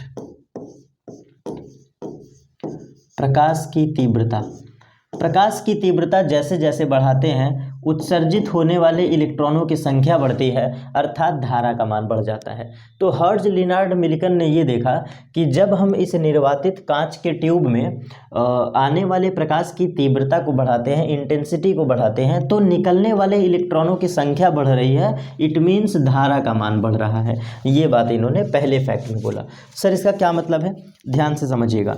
तीव्रता का मतलब होता है इंटेंसिटी आई, और तीव्रता इस बात को प्रभावित करती है कि निकलने वाले उत्सर्जित, मतलब जो निकल रहे हैं उत्सर्जित इलेक्ट्रॉनों की संख्या को डिपेंड कर रहा है। ये उत्सर्जित इलेक्ट्रॉनों की दर पर निर्भर करता है तीव्रता सीधे सीधे। प्रति सेकंड, हर एक सेकंड में कितने इलेक्ट्रॉन्स मेटल छोड़ रहा है, कितने इलेक्ट्रॉन इजेक्ट कर रहा है या उत्सर्जित कर रहा है, इस बात को तीव्रता प्रभावित करती है। अब प्रकाश की तीव्रता से क्या फैक्ट आपको समझ में आया, प्रकाश की तीव्रता जैसे जैसे बढ़ती है उससे हमें ये समझ में आता है कि उत्सर्जित होने वाले इलेक्ट्रॉनों की दर बढ़ रहा है। इसको समझने के लिए आप ऐसे समझ लो कि जब हम लोग वॉट इंक्रीज करेंगे, जैसे इंटेंसिटी का मतलब है वॉट से संबंधित, फॉर एग्जांपल 5 वॉट का बल्ब है, 10 वॉट का बल्ब है, 20 वॉट का बल्ब है, और 40 वॉट का बल्ब है, और 50 वॉट का बल्ब है। तो कहने का मतलब जैसे आपने 5 वाट लिया तो इसकी इंटेंसिटी कम होगी, 10 वाट लिया तो थोड़ी सी इंटेंसिटी बढ़ जाएगी, 20 वाट लिया तो इंटेंसिटी और बढ़ जाएगी, 40 होगा तो बहुत अच्छा, 50 है तो बेहतर, बिल्कुल ग्लो करेगा, शाइन करेगा, बिल्कुल चमचमाएगा, मतलब चमकेगा बिल्कुल। तो इंटेंसिटी का मतलब ये होता है जब हमारा लो इंटेंसिटी है, लो इंटेंसिटी का मतलब 5 वाट, तो यहाँ पे कम इलेक्ट्रॉन निकलेंगे मेटल से, कम इलेक्ट्रॉन। 10 वाट है तो थोड़ा सा ज़्यादा, 20 वाट है तो और ज़्यादा, 40 है तो और ज़्यादा, 50 में खूब भर भर के निकलेगा। जैसे जैसे वाट बढ़ाओगे, मतलब इंटेंसिटी ऑफ लाइट को इंक्रीज करोगे, ऑटोमेटिकली जो निकलने वाले उत्सर्जित इलेक्ट्रॉन हैं इनकी संख्या बढ़ जाएगी। तो इसको हम समझेंगे कैसे, देखो ऐसे समझो, ये निगेटिवली प्लेट है, निगेटिव प्लेट है, ये पॉजिटिव प्लेट है। तो हर्ट्ज साहब ने ये बोला कि जैसे जैसे प्रकाश की तीव्रता बढ़ाते हैं, ये आने वाले प्रकाश की तीव्रता, विकिरण ऊर्जा आ रही है, तो इस विकिरण ऊर्जा का, ये हमारी कैसी ऊर्जा है, विकिरण ऊर्जा। तो जैसे जैसे हम लोग विकिरण ऊर्जा को बढ़ाते हैं, विकिरण ऊर्जा में जो तीव्रता है, तो कॉन्सेप्ट कहता है कि यहाँ से जो नंबर ऑफ इलेक्ट्रॉन्स निकलेंगे ना मेटल से, नंबर ऑफ इलेक्ट्रॉन्स, उत्सर्जित इलेक्ट्रॉनों की संख्या, ये बढ़ेगा। उत्सर्जित होने वाले इलेक्ट्रॉनों की दर बढ़ेगी, उत्सर्जित इलेक्ट्रॉनों की दर बढ़ता है, तो ये सीधा सीधा करंट को प्रभावित करेगा, इफेक्ट डालेगा। क्या इसका सेंस है, आओ देख लो। उत्सर्जित इलेक्ट्रॉन, इट मीन्स इलेक्ट्रॉन की बात हो रही है, उत्सर्जित इलेक्ट्रॉन मतलब इलेक्ट्रॉन, और दर, दर का मतलब समय। तो ये E/T करंट को डिफाइन कर रहा है कुछ इस तरीके से। Q का मतलब है इलेक्ट्रॉन, T का मतलब है समय, तो Q/T क्या होता है, करंट ही तो होता है। इसलिए हमें यहाँ पे ये समझ में आ गया कि जो उत्सर्जित इलेक्ट्रॉनों की दर है, ये सीधा सीधा धारा को कैसे प्रभावित कर रहा है। तो ये पहला फैक्ट इन्होंने बोला था कि जैसे जैसे प्रकाश की तीव्रता बढ़ाएंगे, लाइट जितनी इंटेंस होगी, लाइट जितना तीव्र होगा, तीव्र, तो उत्सर्जित होने वाले इलेक्ट्रॉनों की संख्या बढ़ेगा, उसका दर बढ़ेगा। ठीक है, एग्जाम्पल के तौर पे 5 वाट का बल्ब है तो 2-3 इलेक्ट्रॉन निकलेंगे, 10 वाट का बल्ब है तो 10 इलेक्ट्रॉन निकल सकते हैं, 20 वाट का बल्ब है तो 40 इलेक्ट्रॉन निकल सकते हैं, और 50 वाट का अगर बल्ब लगा दिए तो 100, 200, 300, 400 इलेक्ट्रॉन निकल सकते हैं। तो ये मेरे कहने का पहला सेंस था, और इसका ग्राफ क्या है इसको देख लेते हैं अगली स्लाइड में। तो तीव्रता से संबंधित ग्राफ हमारा ये है, ये तीव्रता है, तीव्रता सीधे सीधे धारा को प्रभावित करती है।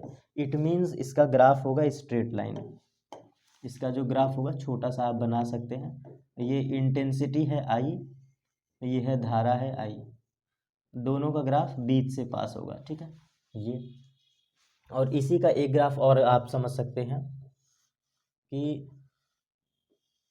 अगर आप इंटेंसिटी को बढ़ा रहे हैं तो धारा की वैल्यू कैसे बढ़ रहा है, आइए उसको समझते हैं। ये धारा है, ये तीव्रता है, या नहीं नहीं, एक सेकंड, इसको धारा न लिख करके, ये तो सही है तीव्रता, ये बिल्कुल सही है इंटेंसिटी, और यहाँ पे हम लोग चाहे विभव लिख दें, चाहे हम लोग विभव की बात कर लें, और या फिर हम लोग आवृत्ति की बात कर लें, फ्रीक्वेंसी, दोनों के लिए सेम ग्राफ है। तो ये दो ग्राफ आपको पढ़ना है, चाहे निरोधी विभव की बात करो या विभव की बात करो तो भी सही, और चाहे आवृत्ति की बात करो तो भी सही। तो क्या है ग्राफ, अब देखो, अगर ये एक लाइन है तो इसकी इंटेंसिटी को I कह दे रहे हैं, अगर ये दूसरी लाइन है तो इसकी इंटेंसिटी को 2I कह दे रहा है, अगर इसकी एक और लाइन है तो इसको हम 3I, इंटेंसिटी 3I कह दे रहा है। कहने का मतलब जो वाई एक्सिस है, ये ध्यान से देखना बेटा, जो वाई एक्सिस है, वाई एक्सिस किस बात को प्रदर्शित कर रहा है, तीव्रता को। वाई एक्सिस किस बात को प्रदर्शित कर रहा है, तीव्रता को। और हमें साफो साफ दिख रहा है कि जैसे जैसे तीव्रता बढ़ता है वैसे वैसे धारा बढ़ती है, इसमें कोई डाउट है ही नहीं। तो सबसे कम धारा पहले वाले में होगा, सबसे कम धारा पहले में होगा, उससे ज़्यादा धारा दूसरे में होगा, और सबसे ज़्यादा धारा तीसरे में होगा, ये हमें पता है। तो ये तीव्रता आवृत्ति को कैसे प्रभावित करती है, तीव्रता विभव को कैसे प्रभावित करती है, इसी का ये ग्राफ है। तो वास्तविकता में बेटा जो तीव्रता होती है ये कभी भी विभव को प्रभावित नहीं करती है। इट मीन्स यहाँ पर वैल्यू कांस्टेंट रहेगा। कहने का सेंस ये है कि तीव्रता के बदल दिए जाने से, तीव्रता के बदल दिए जाने से निरोधी विभव नहीं बदलेगा, आवृत्ति नहीं बदलेगी, इन सभी का मान कांस्टेंट है। अगर V0 कह रहे हो तो -V0, और अगर आवृत्ति कह रहे हो तो ν0, ये सब कुछ सेम ही रहेगा। अगर विभव की बात कर रहे हो तो V0 लेके चलना, आवृत्ति की बात कर रहे हो तो ν0 लेके चलना, और वो भी माइनस का, क्योंकि ये हम लोग माइनस निगेटिव एक्सिस में है, निगेटिव एक्स एक्सिस में। तो ये ग्राफ इस बात को बता रहा है, इस ग्राफ को याद कर लीजिएगा, इंपॉर्टेंट ग्राफ है ये। इम्पॉर्टेंट ग्राफ है ये ग्राफ, इस बात को बता रहा है, मैं फिर से रिपीट कर दे रहा हूँ। तीव्रता हम लोग बदले हैं, ध्यान से देखना, तीव्रता आई है, फिर 2 आई है, फिर 3 आई है, ध्यान से देखो यही तो हुआ है, आई तीव्रता, फिर 2 आई तीव्रता, फिर 3 आई तीव्रता, तो तीव्रता बदल रहा है। तीव्रता के बदलने पे धारा बदलेगा, उत्सर्जित इलेक्ट्रॉनों की दर बदलेगा, मतलब करंट चेंज हो गया। लेकिन मैं ये समझाना चाह रहा हूँ इस दूसरे ग्राफ में कि तीव्रता के बदलने पर, इंटेंसिटी के बदलने पर क्या विभव बदलता है, क्या आवृत्ति बदलती है? तो आपका जवाब होगा तीव्रता के बदलने पर निरोधी विभव नहीं बदलता, आवृत्ति नहीं बदलती। तो आप ये बोलोगे, ठीक है, तीव्रता कभी भी, तीव्रता कभी भी निरोधी विभव, तीव्रता कभी भी निरोधी विभव प्लस आवृत्ति दोनों को, तीव्रता कभी भी निरोधी विभव और आवृत्ति दोनों को प्रभावित नहीं कर सकती, प्रभावित नहीं कर सकती, डिपेंड ही नहीं कर सकता है। ये बात समझे, ये डिपेंड ही नहीं करता है। इंटेंसिटी कभी भी फ्रीक्वेंसी पे डिपेंड करते ही नहीं है, इंटेंसिटी कभी स्टॉपिंग पोटेंशियल पे डिपेंड करता ही नहीं है। ये दो बातें बोली गई थी हर्ट्ज लिनार्ड के एक्सपेरिमेंट में। अब आगे चलते हैं, इनका दूसरा फैक्ट। हर्ट्ज लिनार्ड मिल्टन ने दूसरा फैक्ट बोला कि जैसे जैसे हम विभव का मान बढ़ाते जाते हैं, ध्यान से समझिएगा, यहाँ पे ऊर्जा का कॉन्सेप्ट आ गया। इनका दूसरा फैक्ट बोलता है, दूसरा फैक्ट कि जो इलेक्ट्रॉन की ऊर्जा होगी, इलेक्ट्रॉन की ऊर्जा मतलब जो इलेक्ट्रॉन निकल रहे हैं उनकी ऊर्जा के बारे में बात हो रही है। तो निकलने वाले इलेक्ट्रॉन की ऊर्जा सिर्फ और सिर्फ दो बात पे डिपेंड करेगी, एक तो उस प्रकाश के आवृत्ति पर और या फिर उस प्रकाश के निरोधी विभव पर। बस निरोधी विभव पर दो ही लोग उसको प्रभावित कर पाएंगे। बस पहले कॉन्सेप्ट को क्लियर करते चलना, जो निकलने वाला इलेक्ट्रॉन है ये कितनी एनर्जी रखा है, कम ऊर्जावान है, ज़्यादा ऊर्जावान है, कितनी एनर्जी है, तो इस बात को डिफाइन करेगा निरोधी विभव और प्रकाश की आवृत्ति, फ्रीक्वेंसी। ये फ्रीक्वेंसी था, पिछला वाला इंटेंसिटी था, तो हम फ्रीक्वेंसी की बात कर रहे हैं। उत्सर्जित इलेक्ट्रॉन की जो ऊर्जा होगी वो आवृत्ति पे डिपेंड करेगी। तो यहाँ से हम सीधा सीधा कह सकते हैं एनर्जी का, यहाँ से हम सीधा सीधा कह सकते हैं, यहाँ पर हम बिल्कुल डायरेक्टली कह सकते हैं एनर्जी कभी भी प्रभावित होगी तो सिर्फ और सिर्फ आवृत्ति से। आवृत्ति को हम लोग न्यू से प्रदर्शित करते हैं, ये न्यू है, ठीक, न्यू का मतलब होता है आवृत्ति, और या फिर ये विभव से प्रभावित होगा। तो अब इस फैक्ट को अप्लाई कैसे करें, आइए समझते हैं। हर्ट्ज लिनार्ड लोगों ने ये देखा, तीन जो एक्सपेरिमेंट है हर्ट्ज लिनार्ड मिल्टन, तीनों लोगों ने ये देखा कि जब निगेटिव प्लेट पर क्या कहते हैं, जब निगेटिव प्लेट पे रेडिएशन आ रहा था, ध्यान से सुनिएगा, जब निगेटिव प्लेट पे रेडिएशन आ रहा था तो इस केस में निगेटिव प्लेट पर जब रेडिएशन आ रहा था तो यहाँ से इलेक्ट्रॉन उत्सर्जित होगा, इलेक्ट्रॉन उत्सर्जित होगा। इलेक्ट्रॉन का नेचर क्या होता है, निगेटिव।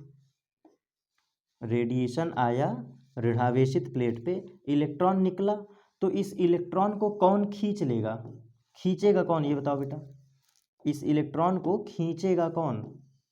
तो जाहिर सी बात है बगल में प्लस चार्ज बैठा है, बगल में पॉजिटिवली चार्ज प्लेट है, तो इस आवेशित जो इलेक्ट्रॉन है इनको खींच लेगा धनावेश due to high electric field. यहाँ पे वैद्युत क्षेत्र जो है ई बहुत तगड़ा है, इलेक्ट्रिक फील्ड बहुत तगड़ा है। सर कैसे, याद करो मैंने लिखा है उच्च विभव, हाई वोल्टेज अप्लाई किया है इन्होंने, ये देखिए हाई वोल्टेज अप्लाई किया है इन्होंने। और जब हाई वोल्टेज अप्लाई करते हैं, जब हम हाई वोल्टेज अप्लाई करते हैं तो देखो होगा क्या, हाई वोल्टेज के कारण, ये हाई वोल्टेज है और हाई वोल्टेज के कारण ये लोअर पोटेंशियल क्रिएट होगा, ये हायर पोटेंशियल क्रिएट होगा और तगड़ी इलेक्ट्रिक फील्ड लाइंस यहाँ पे क्रिएट हो जाएंगी। तो इलेक्ट्रिक फील्ड इतना खतरनाक है, इतना हैवी है, उस तीव्र वैद्युत क्षेत्र के प्रभाव के कारण इलेक्ट्रॉन आसानी से, सुगमता से आकर्षित कर लिया जाता है इस धनावेशित प्लेट के द्वारा। और जब ऐसा होता है तो इस दौरान प्रवाहित धारा को कहते हैं संतृप्त धारा। मतलब जब ये प्रोसेस हो रहा है, स्पेशली ये नोट डाउन करके लिखिएगा, स्पेशल केस है ये, जब हम लोग ऋणावेशित चादर पर रेडिएशन एनर्जी गिराते हैं, इलेक्ट्रॉन उत्सर्जित होता है और ये इलेक्ट्रॉन सामने धनावेशित प्लेट के द्वारा अत्यधिक सुगमता से खींच लिए जाते हैं, जिसके कारण प्रवाहित धारा का जो मान है ये मैक्सिमम होता है, सबसे मैक्सिमम। इसीलिए कहा जाता है कि आने वाली रेडिएशन एनर्जी को निगेटिव प्लेट पे गिराओ, जिसके कारण अच्छी धारा बहेगी, और इसी धारा को कहते हैं संतृप्त धारा। संतृप्त धारा क्या है? ऐसी धारा जो आसानी से बिल्कुल बढ़िया बहे। संतृप्त धारा है जो बिल्कुल आसानी से एकदम बढ़िया बहती है, उसको संतृप्त धारा कहते हैं। और संतृप्त धारा सिर्फ इसी शर्त में बह पाती है जब हम लोग आपतित विकिरण ऊर्जा को ऋणावेशित चादर पर गिराते हैं, तो फोटो इलेक्ट्रॉन उत्सर्जित होता है, और फोटो इलेक्ट्रॉन उत्सर्जित होने के बाद सामने वाली धनावेशित प्लेट द्वारा आकर्षित कर लिया जाता है और परिपथ संपूर्ण हो जाता है, परिपथ कंप्लीट हो जाता है, जिसके कारण संतृप्त धारा का प्रवाह होता है पूरे परिपथ में। ठीक है, ये इसी का केस है ऊर्जा का। अब हर्ट्ज मिलिकन ने सोचा, मैं इसको इरेज करने जा रहा हूं, लिख लीजिएगा, साइड हो गया हूं, इरेज करने जा रहा हूं, इसको लिख लीजिएगा। ठीक है, चलो। हर्ट्ज लिनार्ड लोगों ने सोचा कि अगर हम इसका अपोजिट केस कर दें, मतलब कि विभव परिवर्तक का यूज करके, देखो इन्होंने क्या किया, दिक् परिवर्तक, विभव परिवर्तक का यूज करके, विभव परिवर्तक, कम्यूटेटर, विभव परिवर्तक का यूज करके जो प्लेट निगेटिव थी उसको उन्होंने क्या कर दिया, पॉजिटिव। जरा फील करना कॉन्सेप्ट को। दिक् परिवर्तक की सहायता से इन्होंने किया क्या, जो प्लेट निगेटिव थी उसको इन्होंने पॉजिटिव कर दिया, और जो पॉजिटिव थी उसको इन्होंने क्या कर दिया, निगेटिव। और अभी भी यहाँ पे हाई वोल्टेज है, अभी भी यहाँ पे बेटा क्या है, हाई वोल्टेज। लेकिन अब क्या होगा देखिएगा, अब क्या होने वाला है।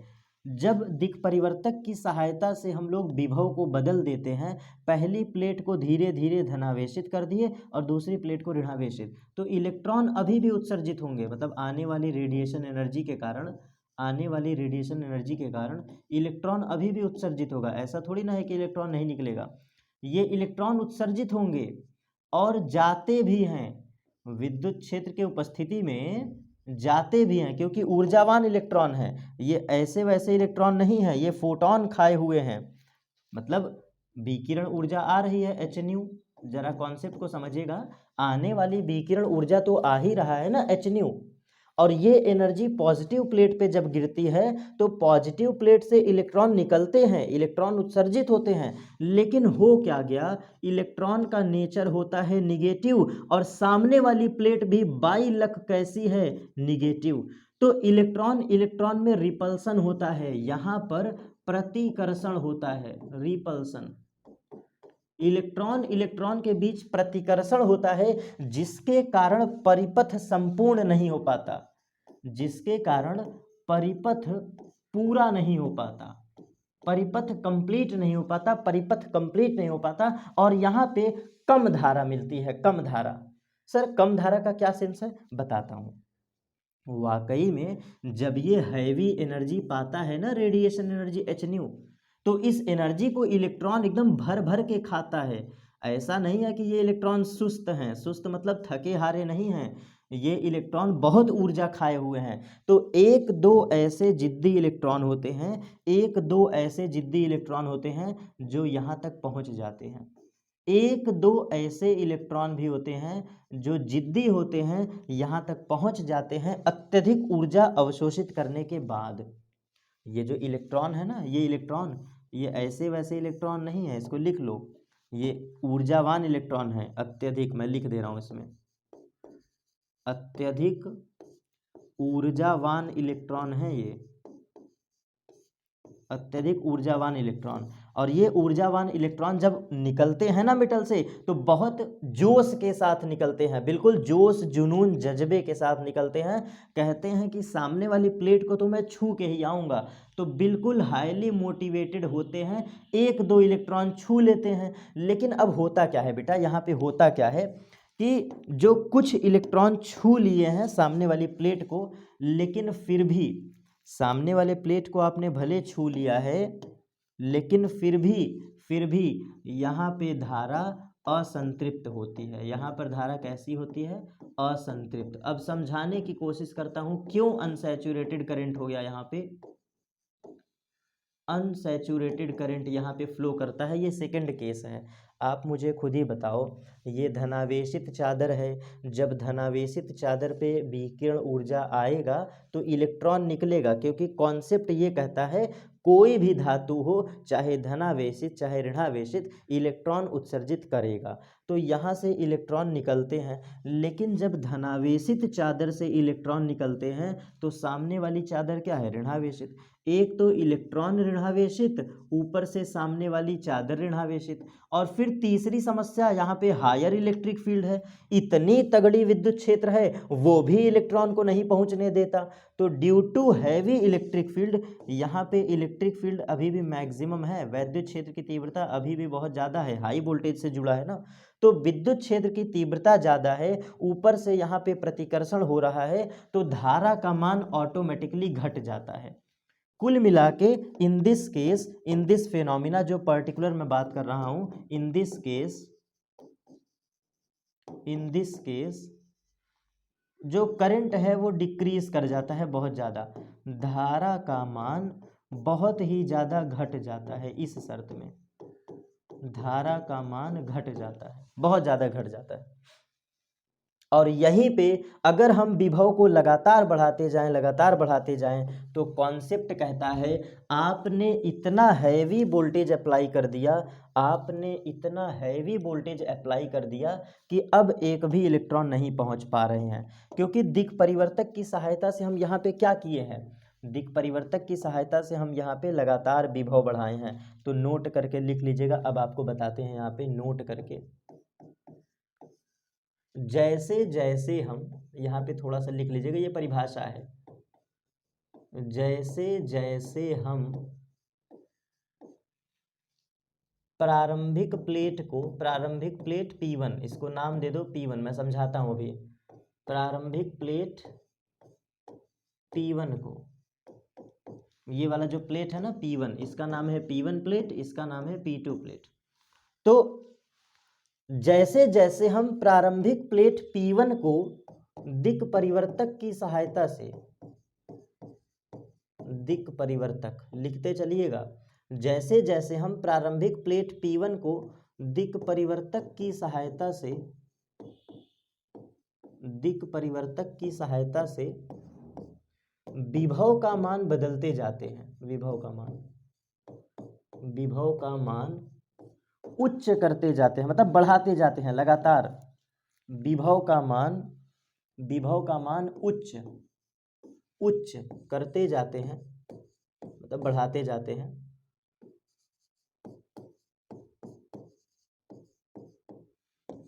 विभव का मान उच्च करते जाते हैं जैसे जैसे हम प्रारंभिक प्लेट P1 को दिक् परिवर्तक की सहायता से, ये प्लेट जो P1 है कंपैरिजन टू दिस केस, पहले तो निगेटिव प्लेट रहती है, प्रारंभिक रूप में P1 क्या था, निगेटिव था। अब निगेटिव की तुलना में जब हम P1 को पॉजिटिव करते जाते हैं, जरा सोच के समझिएगा, मतलब सोच समझ के जवाब देना।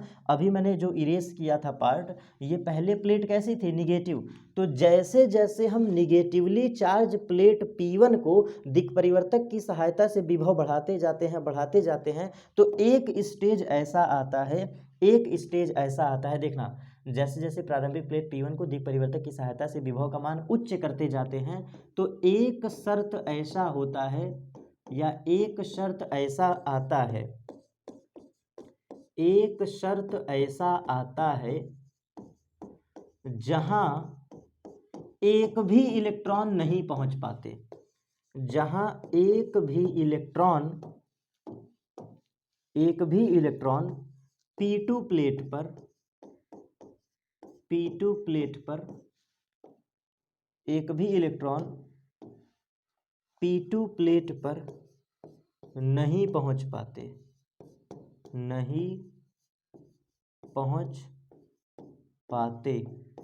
और इसी शर्त में धारा क्या हो जाती है, शून्य। जब एक भी इलेक्ट्रॉन P2 पे नहीं पहुंच पाएंगे तो धारा क्या हो जाएगा, शून्य। और इसी उच्च विभव को कहते हैं निरोधी विभव। जब धारा का मान शून्य हो गया, अच्छा ईमानदारी से बताना धारा का मान शून्य कब होगा, खाली सोचिए जरा सोच के देखिए। मैं आपको यहाँ पे थीमेटिक वे में समझाता हूँ। ये प्लेट हमारी निगेटिव है और ये प्लेट हमारी पॉजिटिव है। पहला वाला शर्त है, ये पहला वाला शर्त है। ये P1 प्लेट है, ये P2 प्लेट है। जब हम निगेटिव प्लेट पर रेडिएशन देते हैं, तो यहाँ तो कोई दिक्कत ही नहीं है। निगेटिव प्लेट पर रेडिएशन है तो इलेक्ट्रॉन निकलेगा, इलेक्ट्रॉन उत्सर्जित होगा और ये इलेक्ट्रॉन कौन एब्जॉर्ब कर लेगा, इन इलेक्ट्रॉन्स को सामने बैठा हुआ धनावेशित प्लेट सीधा सीधा एब्जॉर्ब कर लेगा। इट मीन्स सर्किट यहाँ पे क्या हो गई, कंप्लीट हो गई। तो यहाँ पे सर्किट कंप्लीट हो गया। तो यहाँ तो कोई समस्या है ही नहीं बेटा, यहाँ तो धारा का मान सबसे बढ़िया है, यहाँ तो कोई समस्या है ही नहीं। हमारा शर्त ये है, जब हम इस प्लेट को इस पहले वाली प्लेट P1 के सापेक्ष धनावेशित करते जाते हैं, जब हम प्रारंभिक प्लेट P1 को ऋणावेशित के सापेक्ष धनावेशित करते जाते हैं, इट मीन्स जैसे जैसे हम प्रारंभिक प्लेट P1 को दिक् परिवर्तक की सहायता से विभव का मान उच्च करते जाते हैं, हमने विभव बदल दिया। और इस शर्त में जब विभव बढ़ाते जाते हैं, हाई वोल्टेज वही है, बैटरी वही है, सब कुछ वही है, बस यहाँ पे हमने उसका जो पोल है चेंज कर दिया, तो इस शर्त में जब विभव का मान बढ़ाते जाते हैं तो एक शर्त ऐसा आता है कि इस धनावेशित चादर से निकलने वाले इलेक्ट्रॉन संपूर्ण निगेटिव प्लेट तक नहीं पहुंच पाते और धारा का मान कम होता जा रहा है। एक स्टेज ऐसा आएगा, तुमने इतना विभव दे दिया कि एक भी इलेक्ट्रॉन नहीं पहुंच पा रहे। ये कहानी कैसा है, ये कहानी ऐसा है, आइए देखिए नए स्लाइड में, आइए दिखाते हैं नए स्लाइड में। देखो हम धीरे धीरे विभव को बढ़ा रहे थे। ये पॉजिटिव प्लेट है, ये निगेटिव प्लेट है, ध्यान समझिएगा। ये पॉजिटिव प्लेट है, निगेटिव प्लेट है और दिक् परिवर्तक की सहायता से ये सब हो रहा है। भाई किसकी सहायता से ये सब हो रहा है, दिक् परिवर्तक। ये रेडिएशन एनर्जी आ रही है, व्हाइट कलर का मतलब है रेडिएशन एनर्जी, H-nu। ये हमारा H-nu आ रहा है, रेडिएशन एनर्जी। अच्छा होगा क्या सर, बात को समझना। जब हम प्लेट P1 को ऋणावेशित के सापेक्ष दिक् परिवर्तक की सहायता से धनावेशित करते जाते हैं, तो इस दौरान उत्सर्जित होने वाले जो इलेक्ट्रॉन हैं, ये पूरी तरह से सामने वाले परिपथ पर नहीं पहुंच पाते और अभी भी यहाँ का पोटेंशियल क्या है, यहाँ का जो V है वो अभी भी उच्च है। तो जितनी ज़्यादा एनर्जी उतनी ज़्यादा इलेक्ट्रिक फील्ड, और इस दोनों कारण के कारण विभव भी उच्च है, वैद्युत क्षेत्र भी उच्च है। ये इलेक्ट्रॉन ड्यू टू रिपल्सन नहीं पहुंच पाते किस प्लेट तक, ऋणावेशित प्लेट तक। तो क्या होगा, धारा का मान पहले मैक्स था, जरा सोच के देखना बेटा, धारा का मान मैक्स था, फिर मैक्स से क्या हुआ, धीरे धीरे कम होता गया। भाई मैक्स से धारा क्या होती गई, मिनिमम होती गई, अधिकतम से न्यूनतम, और फिर क्या हो गया, मिनिमम से एक स्टेज ऐसा आया कि धारा का मान शून्य हो गया। तो जब हमारा प्रकाश वैद्युत धारा शून्य हो जाता है, लिख लेना नोट करके, जब किसी वैद्युत परिपथ में प्रकाश वैद्युत धारा क्या हो जाती है, शून्य हो जाती है, तो इस विभव को कहते हैं निरोधी विभव। मतलब जिस विभव के लिए प्रकाश वैद्युत धारा शून्य हो जाए उसी को कहते हैं निरोधी विभव। तो लिख लीजिएगा, जिस विभव पर धारा शून्य हो जाती है उसी को कहते हैं निरोधी विभव। और सिर्फ यही एक ऐसा पोटेंशियल है जो सभी जाने वाले इलेक्ट्रॉन को रोक देता है। मतलब आई मैक्सिमम का मतलब संतृप्त धारा, आई मिनिमम का मतलब असंतृप्त धारा। लेकिन जब तुम धीरे धीरे विभव बढ़ाते जा रहे हो, निगेटिव के सापेक्ष पॉजिटिव करते जा रहे हो, इस प्लेट P1 को दिक् परिवर्तक की सहायता से ऋणावेशित की तुलना में धनावेशित करते जा रहे हो, तो क्या होगा? पहले आवेश सबसे ज़्यादा थी, फिर कम होगा। सर क्यों कम हो गया? क्योंकि रिपल्सन, यहाँ पे रिपल्सन होगा। इस केस में यहाँ पे प्रतिकर्षण होगा इलेक्ट्रॉन और निगेटिव प्लेट के बीच, तो सर्किट इनकम्प्लीट रह जाएगी। तो मिनिमम हुआ, लेकिन अभी भी हम धारा बढ़ाए अभी भी हम क्या कहते हैं, अभी भी हम विभव बढ़ाए जा रहे हैं। तो एक स्टेज ऐसा आएगा धारा का मान शून्य हो जाएगा। तो आपके लिए ये नोट है, जिस परिपथ में प्रकाश वैद्युत धारा का मान शून्य हो जाता है, उस अधिकतम विभव को कहते हैं निरोधी विभव। जिस अधिकतम विभव के कारण धारा का मान शून्य हो जाता है, उसी को कहते हैं निरोधी विभव। और नोट डाउन कर लीजिए, एक और नोट यहाँ पे एक नोट कर लीजिएगा, निरोधी विभव के द्वारा सबसे अत्यधिक ऊर्जा वाले इलेक्ट्रॉन को रोका जाता है। तो ये भी आप नोट लिख लीजिएगा।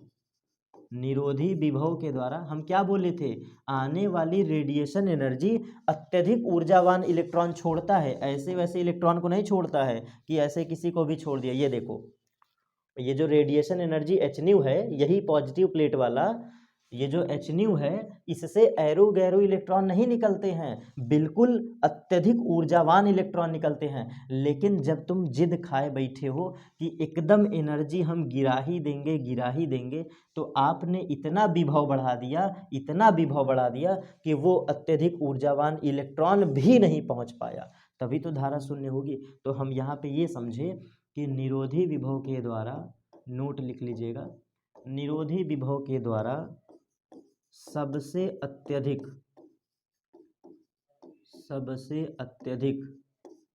ऊर्जावान निरोधी विभव के द्वारा सबसे अत्यधिक ऊर्जावान इलेक्ट्रॉन को रोक लिया जाता है। सिर्फ और सिर्फ निरोधी विभव ही ऐसा विभव है, स्टॉपिंग पोटेंशियल, इसका नाम है स्टॉपिंग पोटेंशियल।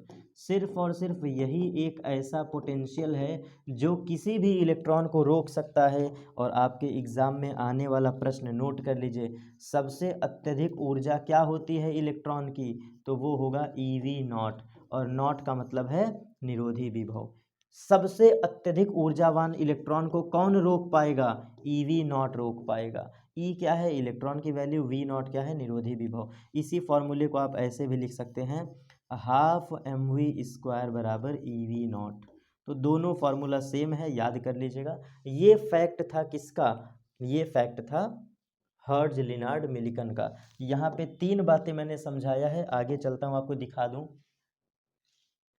अच्छा, यहाँ पे हम लोग धारा के बारे में बात कर रहे थे, कहाँ से स्टार्टिंग था? अच्छा, यहाँ से स्टार्टिंग था। हाँ, ये रहा फैक्ट हमारा, ये रहा हमारा फैक्ट। देखिए यहाँ पे दूसरा फैक्ट ये है, इन्होंने कहा कि इलेक्ट्रॉन की ऊर्जा सिर्फ 2 बात पे डिपेंड करती है, या तो आवृत्ति पे या तो निरोधी विभव पे। तो निरोधी विभव की कहानी तो मैंने पूरा क्लियर ही कर दिया, और बात रही आवृत्ति की, तो अब हम लोग डिस्कशन कर रहे हैं आवृत्ति पे कैसे डिपेंडेंट है। तो अब इसका ग्राफ समझते हैं। 2 फैक्ट हमारे पूरे हो गए। अब इसके बाद इन्होंने कहा कि इन्होंने, हर्ट्ज लिनार्ड मिलिकन ने तीसरी बातें बताया।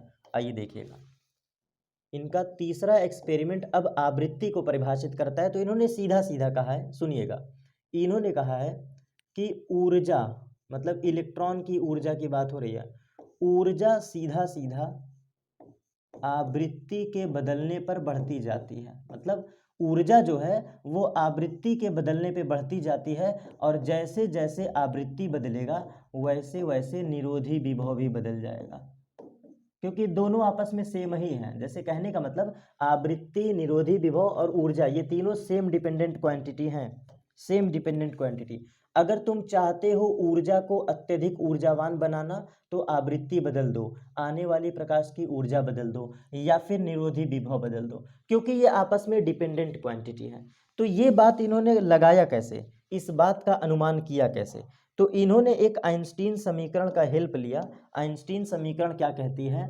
कि जो E होता है, मैं लिख के समझाता हूँ। इन्होंने कहा कि आवृत्ति के बढ़ने पर, पहले इस फैक्ट को समझा दें, आवृत्ति के बढ़ने पर इलेक्ट्रॉन की ऊर्जा बदलती जाती है। तो अगर हम यहाँ पे सीधा सीधा ग्राफ ड्रॉ करना चाहें, फ्रीक्वेंसी, ये आवृत्ति है, ये एनर्जी है, तो इलेक्ट्रॉन और फ्रीक्वेंसी का ग्राफ भी सीधा सीधा जाएगा, क्योंकि एनर्जी डिपेंडेंट होती है न्यू पर। तो ये भी ग्राफ हमारा सही है। लेकिन अब समझते हैं वास्तविकता को। तो आइंस्टीन की एक समीकरण है, उसको आइए समझ लेते हैं। आइंस्टीन समीकरण ने ये कहा है कि मान लो कोई धातु चादर है, ये धातु की प्लेट है, धातु की चादर है, और जब इस धातु की चादर पर आपतित प्रकाश गिराते हैं, मतलब विकिरण ऊर्जा, जब इस चादर पे आपतित प्रकाश गिराते हैं, ये आपतित प्रकाश है जिसको हम लोग ई कुल कह रहे हैं, ई टोटल। तो इस ई कुल का कुछ हिस्सा, इस ई टोटल का कुछ हिस्सा कार्यफलन ले लेता है और बचा खुचा हिस्सा ई ऑफ काइनेटिक। तो इसी इक्वेशन को बैलेंस करके लिखते हैं, E is equal to work function plus E K लिख सकते हैं, और इसको इस साइड पक्षांतर कर दो तो E minus phi is equal to E K लिख सकते हैं, हमने ये भी पढ़ाया है। और अब अगर हम वैल्यू पुट करें तो एनर्जी की वैल्यू है एच न्यू और कार्यफलन की वैल्यू है H nu naught is equal to E K, और यहाँ से अगर हम H को कॉमन ले लेते हैं तो nu minus nu naught is equal to E K. इस इक्वेशन को ही इन्होंने ग्राफिकल वे में रिप्रेजेंट किया, और इस ग्राफ का अध्ययन करके बताया, इसी सेम ग्राफ का, देख लो इसी सेम ग्राफ का, अब इसको इरेज कर दे रहा हूं, सेम इस ग्राफ का यूज करके इन्होंने बताया, आइंस्टीन के समीकरण का इन्होंने यूज करके बताया कि जो ग्राफ होगा, किसका ग्राफ, जो ऊर्जा का ग्राफ है, वो कैसे कैसे बदलेगा, इसके बारे में इन्होंने बताया।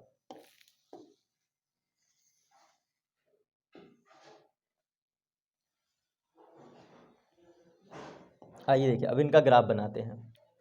अगर हम ईके को वाई एक्सिस मान लें, आओ देखो बेटा, जो ईके है, ये देखो ईके को मान लो वाई अक्ष, ईको को क्या मान लो, वाई अक्ष, और ये आवृत्ति को मान लो यक्स अक्ष। ये आवृत्ति है, फ्रीक्वेंसी देख लो, एरो के साथ दिखा रहा हूं, ये एक्स अक्ष है। तो y बराबर mx, और ये पूरा डाटा c है, ये पूरा डाटा क्या है, c है, c, y बराबर mx माइनस c। तो आप बचपन में पढ़े हैं y बराबर mx माइनस c लाइन जो होती है वो कुछ ऐसे जाती है, देख लो, निगेटिव c, ये रहा निगेटिव c, ऋणावेशित y अक्ष पर कटा अंतःखंड। तो y बराबर mx माइनस c ग्राफ कैसा होता है, ये लाइन पास करती है।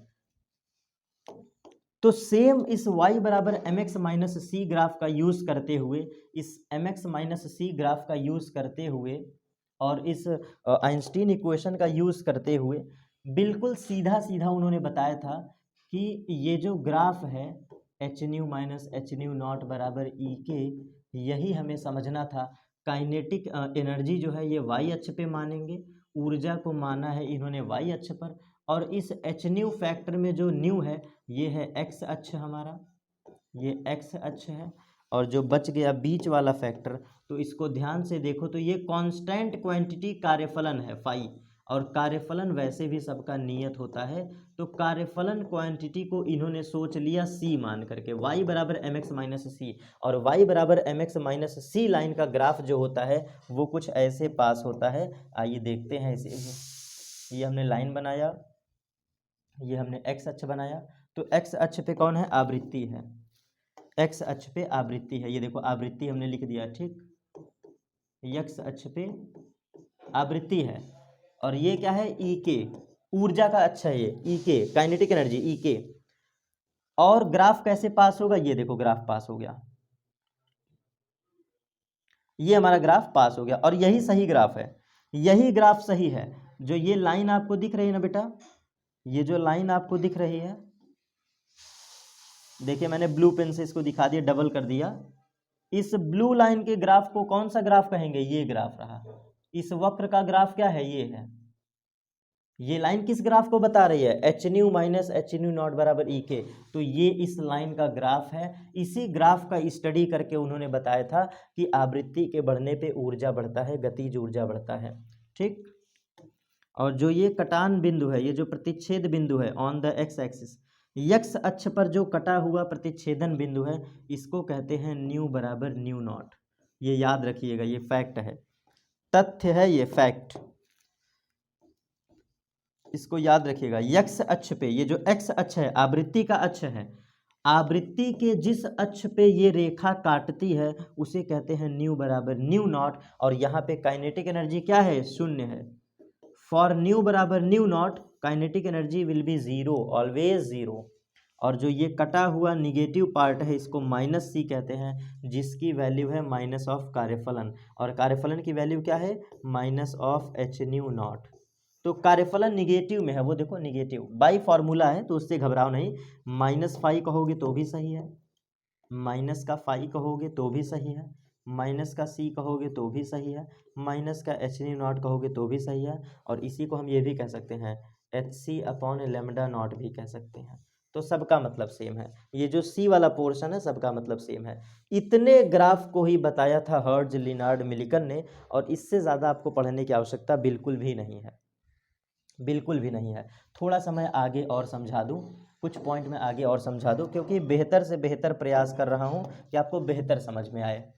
वाई अक्ष पे इन्होंने ई के माना है, और यक्स अक्ष पे आवृत्ति माना है, आवृत्ति, यक्स अक्ष पे आवृत्ति। और जब इसका ग्राफ प्लॉट करते हैं तो ये लाइन ऐसे पास होती है। कंडीशन ये है कि यक्स अक्ष पे कटा हुआ कटान कहलाता है न्यू बराबर न्यू नॉट, न्यू बराबर न्यू नॉट। और इस हिस्से को कहते हैं माइनस का फाई, और ये है हमारा काइनेटिक एनर्जी। हमें पता ये चलता है कि जब न्यू बराबर न्यू नॉट होता है तो काइनेटिक एनर्जी हमेशा ज़ीरो होगी, और इसी चीज़ को मैं समझाया हूँ अभी जस्ट पिछले ग्राफ में।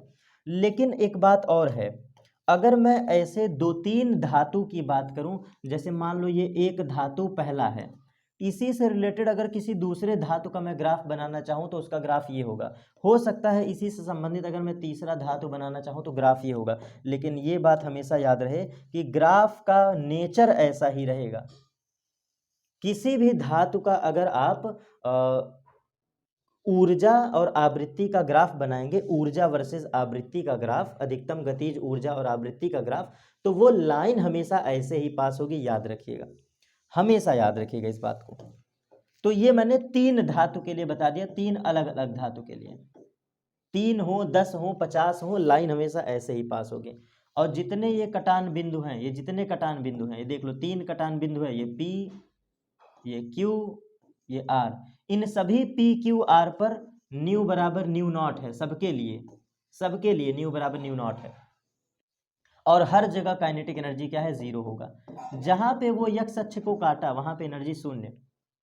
हाँ, कार्यफलन का वैल्यू अलग अलग होगा, तो कार्यफलन की वैल्यू भी अलग अलग है, आवृत्ति भी आपको दिख रहा है अलग अलग। ये P पॉइंट की आवृत्ति है, ये Q पॉइंट की आवृत्ति है, ये R पॉइंट का, तो ये भी वैल्यू चेंज है। तो अगर हम तीन ग्राफ के बारे में समझना चाहें तो जो फाई बना था ये 1 वाले का है, 1 वाले का। ये जो छुटकवा ग्राफ है ये है 2 वाले का, 2 वाले का। और जो सबसे बड़ा है, सबसे बड़ा नीचे वाला, ये देखो सबसे बड़ा ये माइनस ऑफ फाई 3 है, माइनस ऑफ फाई 3। तो हम कहें क्या है? तीसरे वाले के लिए फलन है माइनस ऑफ फाई 3 कार्यफलन, और इसके लिए न्यू 3 बराबर न्यू नॉट 3 है। ठीक है, जहां पे काइनेटिक एनर्जी जीरो हुई, जहां पे काइनेटिक एनर्जी जीरो हुई। सेम उसी तरह अगर मैं बात करूं दूसरे वाले के लिए, तो दूसरे वाले के लिए न्यू बराबर न्यू नॉट है, ई के हो गया जीरो, और यहाँ का फाई है फाई 1, मतलब यहाँ का जो फाई है वो कैसा है? 1 है। यहाँ का कार्यफलन फाई 1 है, निगेटिव का। ठीक है, और इस सबसे लास्ट बात करें तीसरे वाले का, तो तीसरे वाले के लिए न्यू नॉट बराबर न्यू 3 है, मतलब न्यू बराबर न्यू नॉट 3 है, और ई के इसके लिए 0 है, और इसका कार्यफलन माइनस ऑफ फाई 3 है। तो ये 3 धातुओं के लिए ग्राफ था, ये 3 धातुओं के लिए ग्राफ था। जिनको ना समझ में आया हो इस वीडियो को पीछे जा करके फिर से देख लीजिए, चीज़ें आपको क्लियर हो जाएंगे, ठीक है। इस सेम ग्राफ को आप पीछे जाके देख लीजिए। बस मैंने क्या किया है बेटा, बस मैंने ऐसे खींचा है, देखो मैंने ऐसे ही लाइन खींचा है और कुछ नहीं किया है। ये आवृत्ति है, ये ई काइनेटिक है। 3 लाइन खींचना था, 1 लाइन, 2 लाइन, 3 लाइन। ये देखो मैंने 3 लाइन खींच दिया और बिल्कुल सही है ये लाइन। यही ग्राफ बस बनाना था। यहाँ पे भी आवृत्ति 0, यहाँ पर भी आवृत्ति 0, यहाँ पर भी आवृत्ति 0। मतलब ये जो प्रतिच्छेदन बिंदु है, सॉरी आवृत्ति नहीं 0 है, ये इस प्रतिच्छेदन बिंदु पे काइनेटिक एनर्जी 0 है। तो सभी के लिए ई के क्या है 0, ई के क्या है 0, ई के क्या है 0, सभी के लिए। और कार्यफलन क्या होगा, माइनस का φ1, माइनस का φ2, माइनस का φ3। समझ गया होंगे, ठीक, बस क्लियर। तो बस यही था पूरा फैक्ट हर्ट्ज लिनार्ड मिलिकन का। पूरी तरह से डेप्थ वे में हमने समझ लिया चीजें। अब प्रश्न ये उठता है कि इसके क्वेश्चंस कैसे आएंगे या न्यूमेरिकल कैसे सॉल्व होगा। तो अभी हमने एक फैक्ट देखा था, अभी जस्ट हमने एक फैक्ट देखा था, जस्ट अभी एक लाइन लिखी हुई थी ई के बराबर H nu minus of h nu not. आप मुझे बताओ, अगर इस इक्वेशन को आप ध्यान दो, यहीं से सवाल बनता है, यही आपका क्वेश्चन का बनने वाला फॉर्मूला है, फॉर्मूला। मेरा बस एक प्रश्न है, अगर मैं न्यू बराबर न्यू नॉट रख दूं तो क्या होगा, बस चेक करना है तुमको। आपको न्यू बराबर क्या रख देना है, न्यू नॉट, तो यहाँ रख दो ई के अपनी जगह है, न्यू की जगह न्यू नॉट रख दिए, minus of h nu not. शायद ये कट के 0 आ गया क्या। न्यू बराबर न्यू नॉट के लिए काइनेटिक एनर्जी हमेशा 0 होती है, ये तो आइंस्टीन इक्वेशन से आया, लेकिन ग्राफ कहता है, ये आइंस्टाइन इक्वेशन से आया है, लेकिन ग्राफ सीधा सीधा कहता है, ग्राफ बिल्कुल सीधा कहता है कि जहां पर कटान बिंदु होगा उसे कहेंगे न्यू बराबर न्यू नॉट। कार्यफलन बराबर हो जाएगा आने वाली आवृत्ति के, या कार्यफलन बराबर हो जाएगा आने वाली ऊर्जा के आवृत्ति पर, बिल्कुल सीधा सीधा बराबर। तो वहाँ पे गतिज ऊर्जा 0 होगी। तो फॉर्मूला ये है, यहीं से क्वेश्चन बनेगा। अब इतनी बातें मैंने समराइज वे में बता दिया है। अब हम लोग फाइनली डिस्कशन करेंगे कि इन प्रश्नों को लिखते कैसे हैं, जैसे बोर्ड एग्जाम में लिखते कैसे हैं, तो रिटन फॉर्म में ही आपको प्रोवाइड कर देंगे कि इस प्रश्नों को रिप्रेजेंट कैसे करेंगे। ये तो पूरा मैंने डेप्थ वे में फिर भी थियरी समझा दिया। अब इसको सीधा एग्जाम के पॉइंट ऑफ व्यू से कैसे लिखेंगे, तो इसका भी प्रदर्शन बहुत जल्दी आपके सामने इसी वीडियो में कर दिया जाएगा। पूरा 1 शॉट रिवीजन है, ये लंबा वीडियो है, पढ़िए और मन से रिवाइज करिए। थैंक यू, आज के लिए ये टॉपिक हमारा कंप्लीट हुआ।